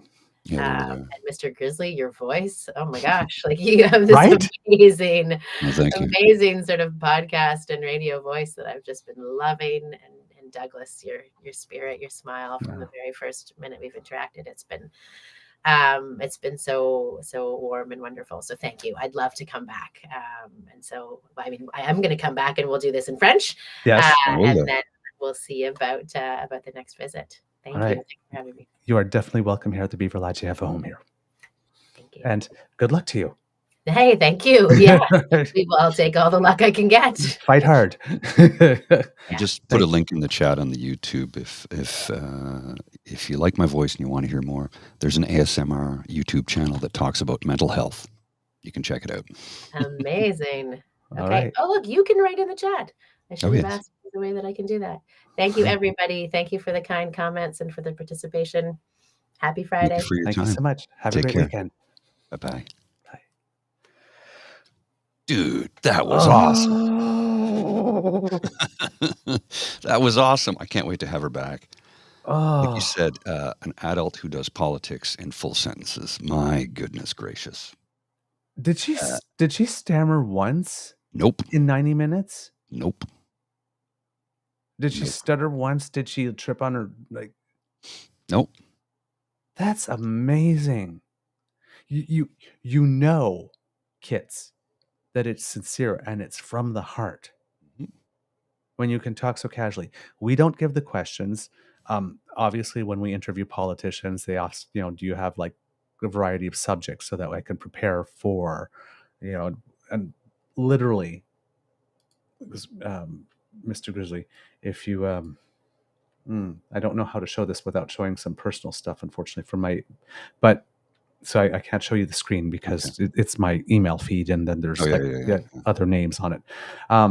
But the list that we had, how she got into politics, her passion for politics, her team, assessment of the current government, Policy 713, the seeming intent to go after gender-affirming healthcare, the current healthcare crisis and the video that brought her to our attention, using the surplus to address debt versus provide services, French immersion or post-secondary education, diversifying the economy, countering disinformation, the impending election, expected challenges, opportunities, areas of policy outside health and education for which she has a passion, basic income, addiction/mental health, foster care. That's it. We didn't even supply like a question, like we would like to know what her policy is or how she plans to address it. Literally just the topic. Mm-hmm. And she was able to speak This is flawlessly. This is a person who is deeply committed to improving the lot in life of everybody who lives in the province of New Brunswick. Everyone. This is a person who wants to make the world a better place. We need more people like this. When we say compare your candidates, not to the almighty, but to the alternatives. Mm-hmm. This is a standard. This is a standard that you should be looking for. What Susan Holt provided on this interview, or a lot of people are amazed, that should be the minimum price of entry. Correct. When parties are vetting candidates, these are the minimal skills that they should have if the focus and the priority is you, your needs, serving you, providing a public service, actually being a servant to the public, not just the public that votes to them or votes for them or looks to them, but all the public. I have a lot of friends and family in New Brunswick, and I am going to be sending every single one of them this interview, this episode, this show, so that they can understand that this is a person who cares deeply about every single citizen of the province of New Brunswick. This is somebody who wants to bring about change for the better for everyone. Mm-hmm. And it says, Kit Saucy says here in the chat. Concrete, legitimate, realistic, attainable goal. I think you Restream is got choppy a misbehaving. little bit. Yeah. Restream is misbehaving. As Kit Saucy said here, says, this is why Higgs is going bananas. He knows he can't compete on a fair level, and he certainly can't compete on that level. No. Side by side, if we were to ask him the same questions, we would not get that. No, you wouldn't. We wouldn't get that. Compare your alternatives to each other. Look for genuinely good people. Look for people who don't speak about fellow Canadians in disparaging terms. As we keep on saying, we're not anti-conservative. We're anti-arsehole. Yeah. We're not anti-conservative. And for those who, everybody, you liberals, I'm like, I'm not a liberal. I'm not. I don't belong to any political party, and I never will. And I say that all the time. And I have friends who identify as, well, I'm a conservative, and I stop them and I go, you are a progressive conservative. There's a tremendous difference. You are of the era of Joe Clark. That is the kind of conservative that you are. And they're like, well, yes, that's true. And I go, well, you need to make sure people understand that, because the current crop of conservatives in it's just a branding thing for them. That's all it is. And they're like, you know what, Paul, you're right. I go, I know you've been voting for the new NDP, the new Democratic Party lately, because you do not have a party anymore. Your party disintegrated 20 years ago. It doesn't exist. So if you're going to say you're conservative, say you're a progressive conservative first, capital P, because otherwise people are going to get the wrong idea. And I've always been thanked for that. And we don't see eye to eye on policy on everything, but literally we're this far apart on the vast majority of right. Like, right. Because when I say it's a branding thing, it is right. Mm-hmm. When we look at the federal, it was a hostile corporate takeover of the progressive conservative brand, and then they appropriated all the goodwill that was associated with that brand. Until a certain number of people took them almost a decade for certain of them, but to figure out that Harper was not that. No. And that current party is not that. Because there is nothing genuinely conservative about that party. No. So when we're talking, and Dan says here, good people with good ideas is where it's at, regardless of the political stripe. Yeah. Adults in the room, people who do not insult your intelligence, people who do not look at you straight in the face and talk to you and say things that, no matter what it is that they're saying, translate to, I think you're stupid and I'm treating you as such. Mm-hmm. The electrician gets lightning from the sky. And he's extraordinary. Not extraordinary. Extraordinary. He's not just ordinary. He's super ordinary. That's an insult. Yes, it is. It's not the flex he thinks it is. People who talk about people in elevating terms, not debasing. Mm. These things matter. Oh, yes. Whatever frustrations you are experiencing now, whatever hardship, the person that comes in and says the reason you're going through hard times is them and points to the people that you should hate or despise, they are not your friend. No, they are not. And they will not help you. They will let you wither and die. Yeah. They don't care. They will not be served by that, and everyone you care about will not be served by that. You need people that are willing to have 90-minute conversations about a wide range of topics and actually have a conversation. Not explain to you why it is that you're wrong, not somewhere along the way call you that you say that you're a cuck or a communist or a pedo or a groomer or make assumptions about what you must believe or who you probably vote for, who pays you, or make assumptions about your life because they don't know you and they have no way of possibly knowing that. You don't need people that express wishful thinking as a fact. Indeed.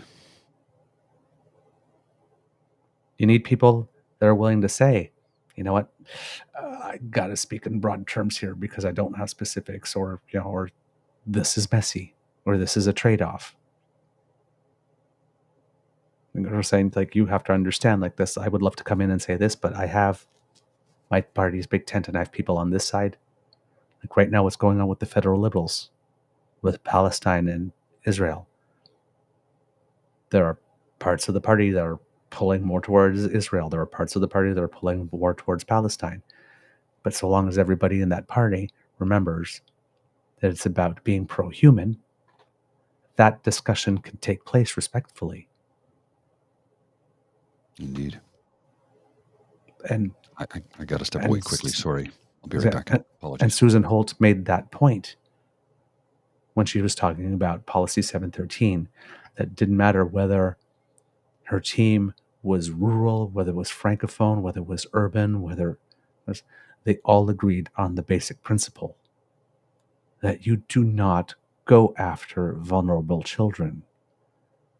And now that Premier Hague seems to be about wanting to go not only after the right to have the basic respect of just being called what it is they would like to be called, but is actually going for their gender-affirming healthcare. Proving what Mr. Rouse said, when they said, oh, it's not about trans kids and it's not about the trans thing, it's about parental rights. It's like, well, if you're going after kids' healthcare and saying you can't have it anymore, it is about the trans kids and it is about the transgender thing. If you're starting to limit access to bathrooms, it is about the trans thing. So at some point, you gotta call a thing a thing. And you can't be afraid to do it. And you need to look for the politicians, even if it means saying bullshit on camera, to leave that, oh, I need to be the perfect polished politician who never drops an F-bomb, who never says bullshit, or, never lets my anger show. Mm-hmm.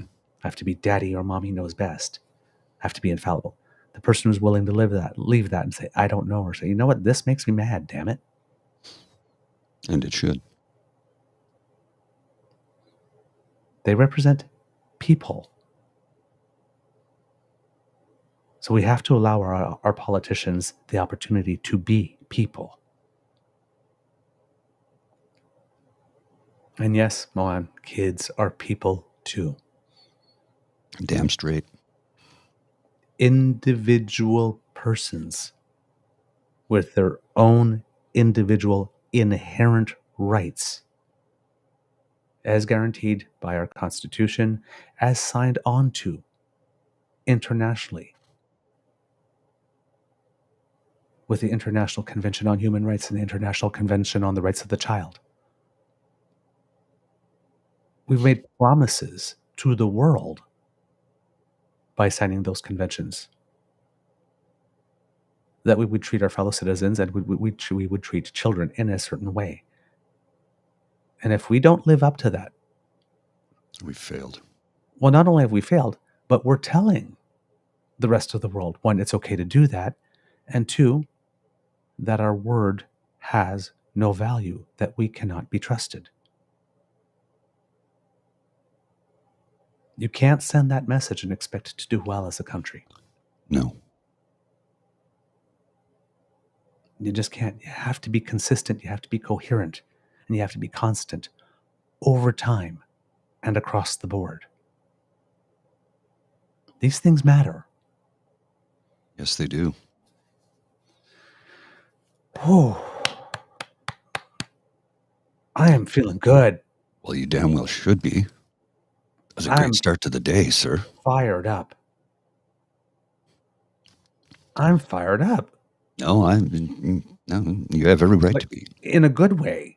Oh, yeah. No. Not like, let's go to the barricades and fight the... Like, I'm just like, that whole democracy is something like I want to go out and vote or Right at something, God. like, or knock on some doors or send up some pamphlets. I want to just like, what am I going to do today? What am I going to do today to make the world a better place, to make my country better? I love these types of conversations. I hope it's the same for you kids, that you feel that energy and that hope. Listen, that sense that, as we keep on telling you on the show, no matter who you are, no matter what skill set that you have something that you can bring.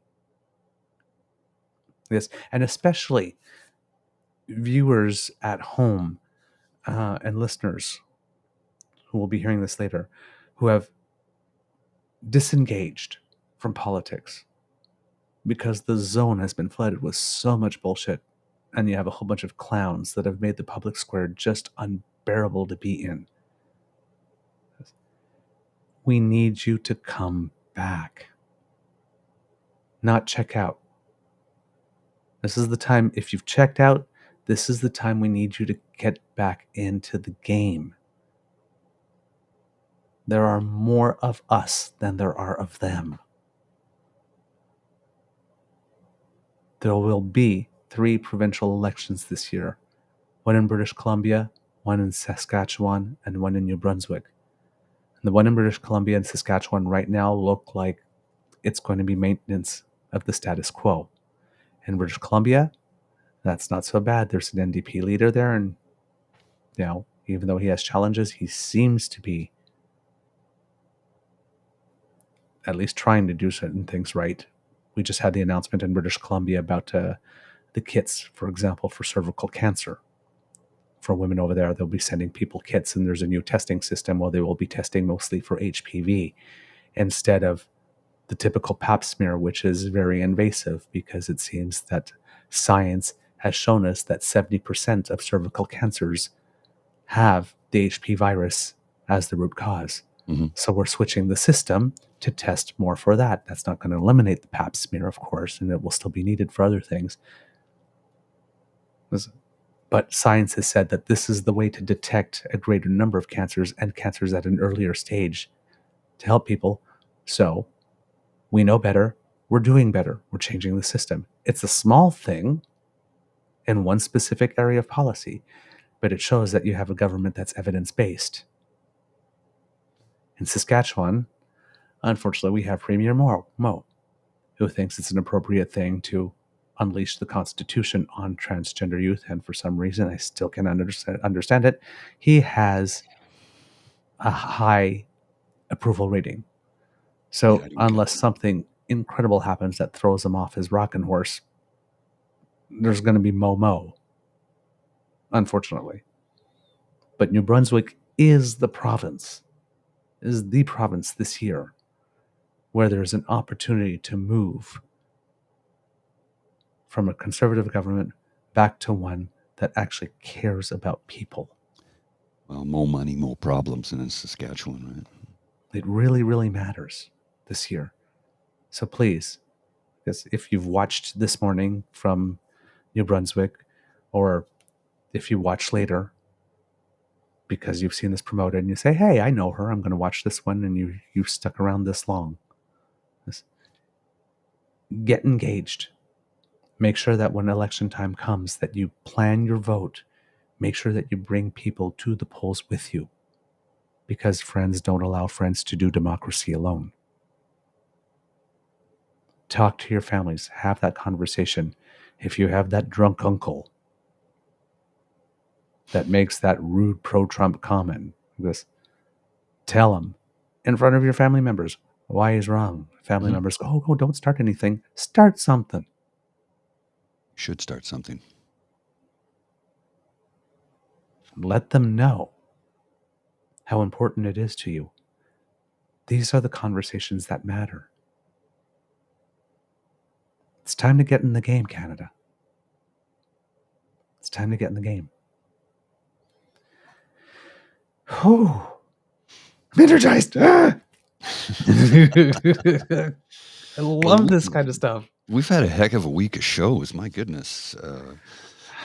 Sean Rouse, Creek Pete, Susan Holt, the official Liberal leader and leader of the loyal opposition of the province of New Brunswick. Yeah, I don't think we've ever had 3 interviews in 1 week yet. I don't think so. And I believe that Susan will be the next premier of New Brunswick. I have every reason to believe it. I would be surprised. I'm shocked out of my mind if she wasn't. And I say that because I believe that people will hear her message and heed her call. And not only that, they're not too happy with the current state of affairs in New Brunswick. There's a $2 billion surplus. And what is he spending the money on? Certainly isn't healthcare. Nope. I mean, that's obvious. Talk to anybody in the province, they'll tell you, you got to wait forever to get in to see anybody in an ER situation, not going to see your doctor at the doctor's office. That has always been what it has always been, and that's not changing. The doctor has X number of patients, and it takes time to get in. But triage in an ER where people are waiting up to 40 hours, what was it? One hospital was at 360% capacity, if memory serves. Good Lord, man. Well, the other one had you're sitting on $2 billion. And one hospital had 12 ambulances like in a row in a line waiting. Yeah. It's just, the kids seem to have really appreciated this. Yeah, get James, seriously, best interview thus far on your podcast. Thanks, man. My friend, coming from you. When we get compliments, we consider the source. And you've had, if somebody knows how to interview. He's friends with Noam Chomsky, for Christ's sake. Yeah. So, thank you. And I hear that you might be doing a casual tonight. I'm sitting alone at home by the phone. So, call me. I'd be happy to join in. I might be able to pop in for a bit tonight. Wow. I like that. The Kits here on the Kit Saucy says that we should probably clip that monologue of mine at the end. Yeah, I will. Thanks so much. That's really sweet. I just saw that go by. It was Kit Linda, normalized talking about politics intelligently. And Kits and Cubs at the early of the show, it seems that Kit Linda is celebrating an anniversary. So happy anniversary, dear. Hope the weather cooperates. And Kit Elaine, you are making great progress in your recovery, where that brings us joy. We saw that early on in the chat too. We didn't have time to do the romper room thing because we just got into it. But yeah, I am. All right, we have a show. We do. Yeah. I'm just having some technical glitches today, but hopefully that'll be resolved because I have a new computer coming in today. Yes. And hopefully that's all resolved. It's probably going to take me the better part of the day to get the new computer set up, but time will tell. We shall see. It's going to be. I gotta clean off my console because I've got stuff everywhere right now. I'm not even going to show you. It's such a mess, and I have OCD and ADHD. But the console needs to get cleaned up so that I can have the space for the computer to be placed right there. It's a Mac Mini for those of you who are curious, because I spoke to a number of professionals who said, for what you're doing, this will float for you, no problem whatsoever. I'm like, really? He goes, oh yeah, because of the way they've restructured and redesigned. And I'm not an Apple guy. I'm not.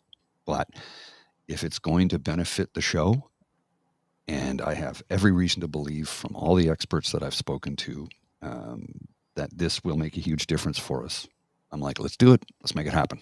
Pull the trigger on it. Don't know how I'm going to pay for it, but pull the trigger on it. Like I said, we'll figure that out. Yeah, we'll figure that out. You can see I'm blurry as all get out right now, and I have no reason for that. I don't know why. Yeah, because you shut down everything. Everything is shut down. My CPU is at 53%. My memory's at 26%. My disk is at 1%. And my that really should not 7%. Be happening then. Yeah, so I don't know what's going on. Yeah. We have a Kit Mystical here says, hopefully other politicians hear about this and come on. This was such a good show. Thank you so much, Kit Saucy. Every morning. That's why I keep showing up to the lodge and hanging with the damn fam. Wow. Thank you, Kits. Yeah, thank you, Kits. Really, really appreciate it. Thank you so much. Kits and Cups, that's the end of this episode of the True North Eager Beaver Interview Project and the Daily Beaver Morning Show. We hope that you love listening to us, because I really loved making this for you. And we, of course, love making this for you. I can only speak for myself on this one, but I have a feeling Mr. Grizzly feels the same on this one. Please share this with everyone.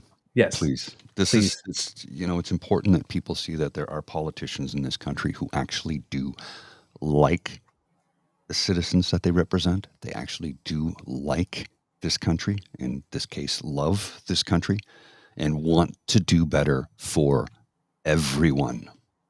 Everyone. Yep. Show them when they say, oh, they're all the same, that they're not the same. They're not. They're not all the same. Not all the same. It's too easy to say. That's another axe the tax. They're all the same. Mm-hmm. Go deeper. Go deeper. Sharing is caring. So as Mr. Grizzly says, share this. Surtout nos amis Nouveau-Brunswickoises et Nouveau-Brunswickois. We're going to have something for you as well in French. Oh, I'll be sending this out to family members today. Yeah, absolutely. If you would like to make sure that you do not miss an episode, you don't have to. Thanks to the Ray Girl, fabulous, fierce, wonderful, sponsoring our pod page. So that little squiggly that you see under my chin, that'll bring you right there.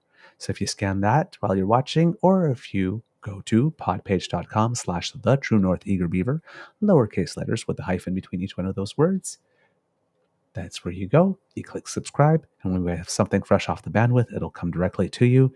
I'm the one that's been a little behind this week getting descriptions to Mr. Grizzly. So because it's been a really busy week, but I will get caught up on that, and we will get the rest of this week's shows up for the people listening on audiocast. Also, if you would like to help us, you can go to our YouTube page. That would make us very happy. True North Eager Beaver on YouTube, where we are now, well, I would have to refresh, but as of when we started the show, 593 subscribers. Thank you so much. Kit Linda goes, if this doesn't send the subscribers over 600, I don't know what will. Fingers crossed.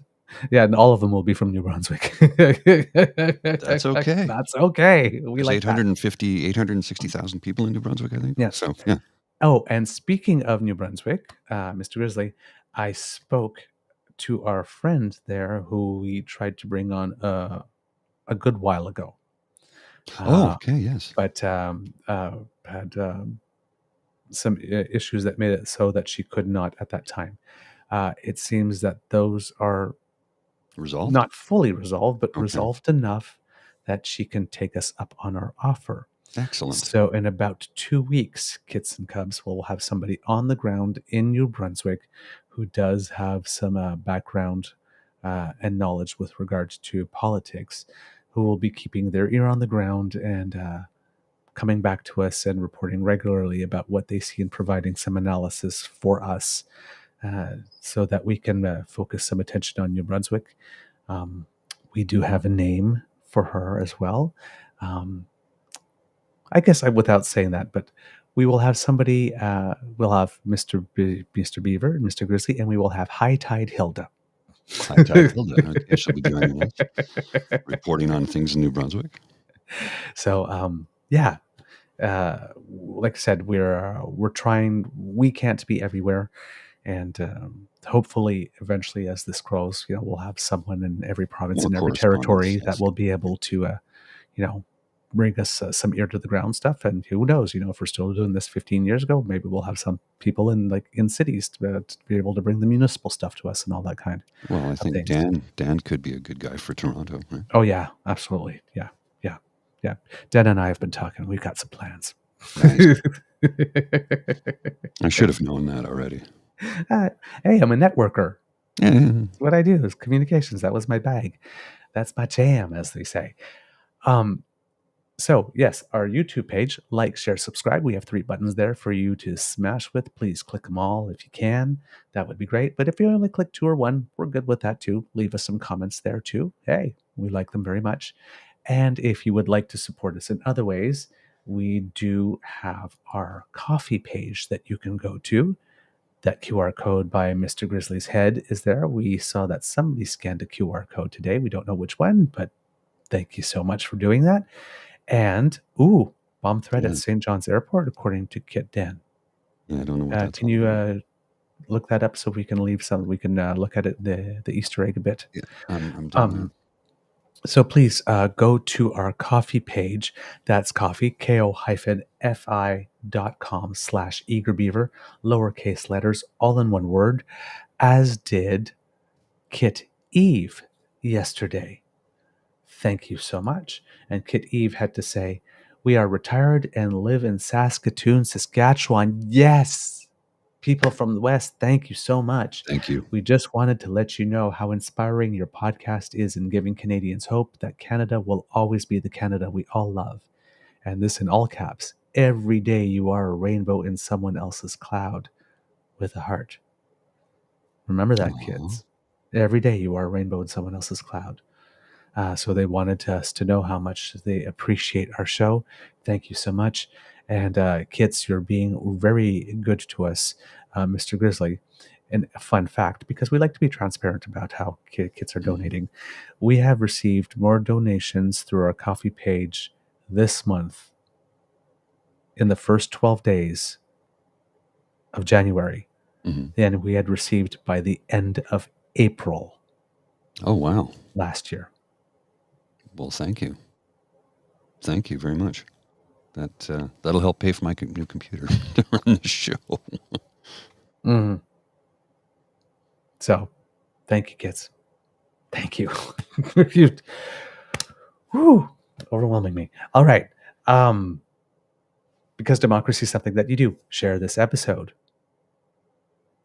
Think about how it is that you want to get more engaged in your community. If you're thinking about it, if you have the opportunity to run for something, do it. We need good people. We need good people. You might be the person you are waiting for. Like Susan said on her show, right? So she was always that person that got engaged and asked the questions. And, well, we need a school dance. Let's have a school dance. And then all of a sudden, it's like, I tried chemistry, but hey, this is my fit. Maybe this is your fit. So think about it. Consider it.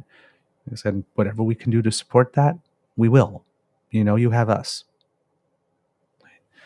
Get your shots. XBB, flu, pneumococcal, all of them. RSV if you're over 65. Very important. Let's help to do the neighborly thing and keep our hospitals unclogged. And write those letters. Especially if you're in New Brunswick. Write those letters. Yeah, I've been just sending out today's show to every family member in New Brunswick I have on my socials. So, Mr. Grizzly, do you have some words of wisdom for us? Because I'm just yammering on here. Yeah, well, you do that from time to time, and that's allowed. I do it from time to time too. There's no set structure for this. We do what we do when we do it. And what do I have to say? Well, it's refreshing and helps my mental health to know that there are politicians in this country who are actively trying to make a difference to improve not just the community that they're in, but the communities all across their province so that everybody has equal opportunity. Everybody has a good start in life. Look, I admit, cishet white guy, physically fit, pretty good build for, 55. I started the 100-meter race at the 50-meter mark. Doesn't mean I'm going to be rich and wealthy. That's not what privilege is. So let's bring it so that everybody gets to start the race at the same place.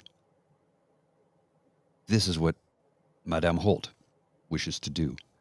Create an environment, a community where everybody is equal, has equity, and has an opportunity to make the most of their lives and help the most vulnerable and marginalized members of our society get back on their feet.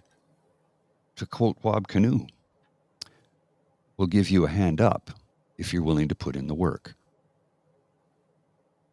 That's what we got to do, folks. We got to help everybody out, help each other out. Life is short. Yeah. Let's do the best things we can as a community to pick each other up, prop each other up, and help everyone out. That's all I got to say. Yeah. All right. From the Eager Beaver Lodge, this is your Eager Beaver saying it could be a tough world out there, so please be kind to and gentle with yourselves. Mr. Grizzly, please roll the credits on this.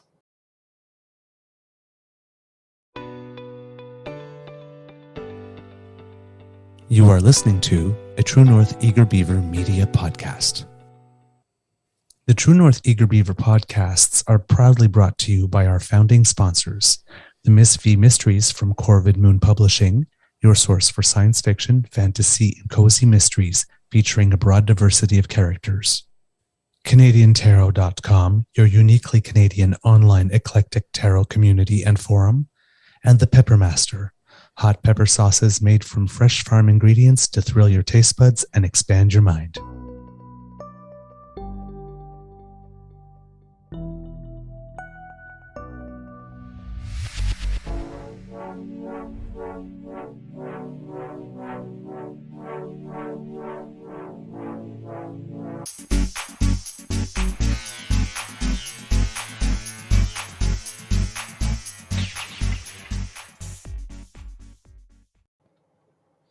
All right, kids, three things in the Easter egg because Kit Dan brought it to our attention.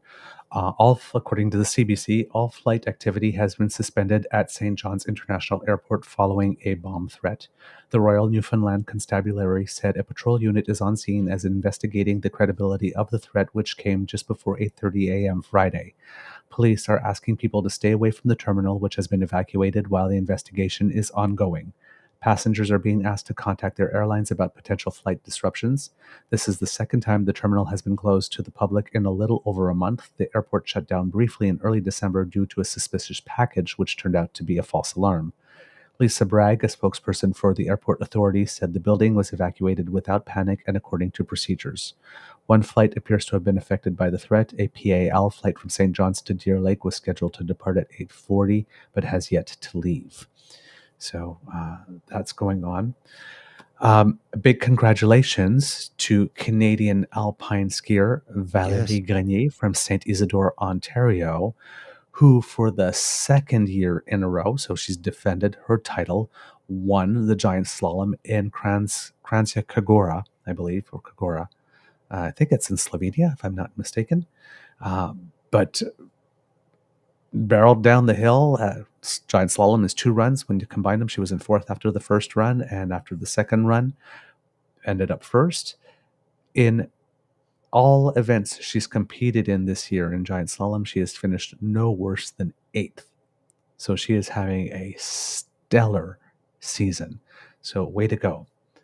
And the final thing I have, which is something that'll bring us a little joy, I'm sure. We're trying to talk about the Orange Menace less, but this one I think is something that you will love. According to the CBC, barred from giving a formal closing argument, Donald Trump seized an opportunity to speak in court at the conclusion of his New York civil trial on Thursday, unleashing a barrage of attacks during a 6-minute diatribe before being cut off by the judge. Quote, "We have a situation where I am an innocent man," the former U.S. president protested. "I'm being persecuted by someone running for office, and I think you have to go outside the bounds." After a few minutes, Justice Arthur Engoron, who had earlier denied Trump permission to give a closing statement at the trial, cut him off and recessed for lunch.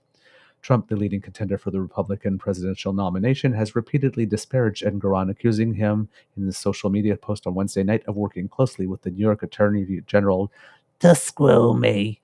Trump, the leading contender, on Wednesday, Engoron rejected an unusual plan by Trump to deliver his own closing remarks in the courtroom. In addition to summations from his legal team, after lawyers for the former president would not agree to the judge's demand that he stick to, quote, relevant matters. Well, if the lawyers are not even going to agree, why should the judge indulge?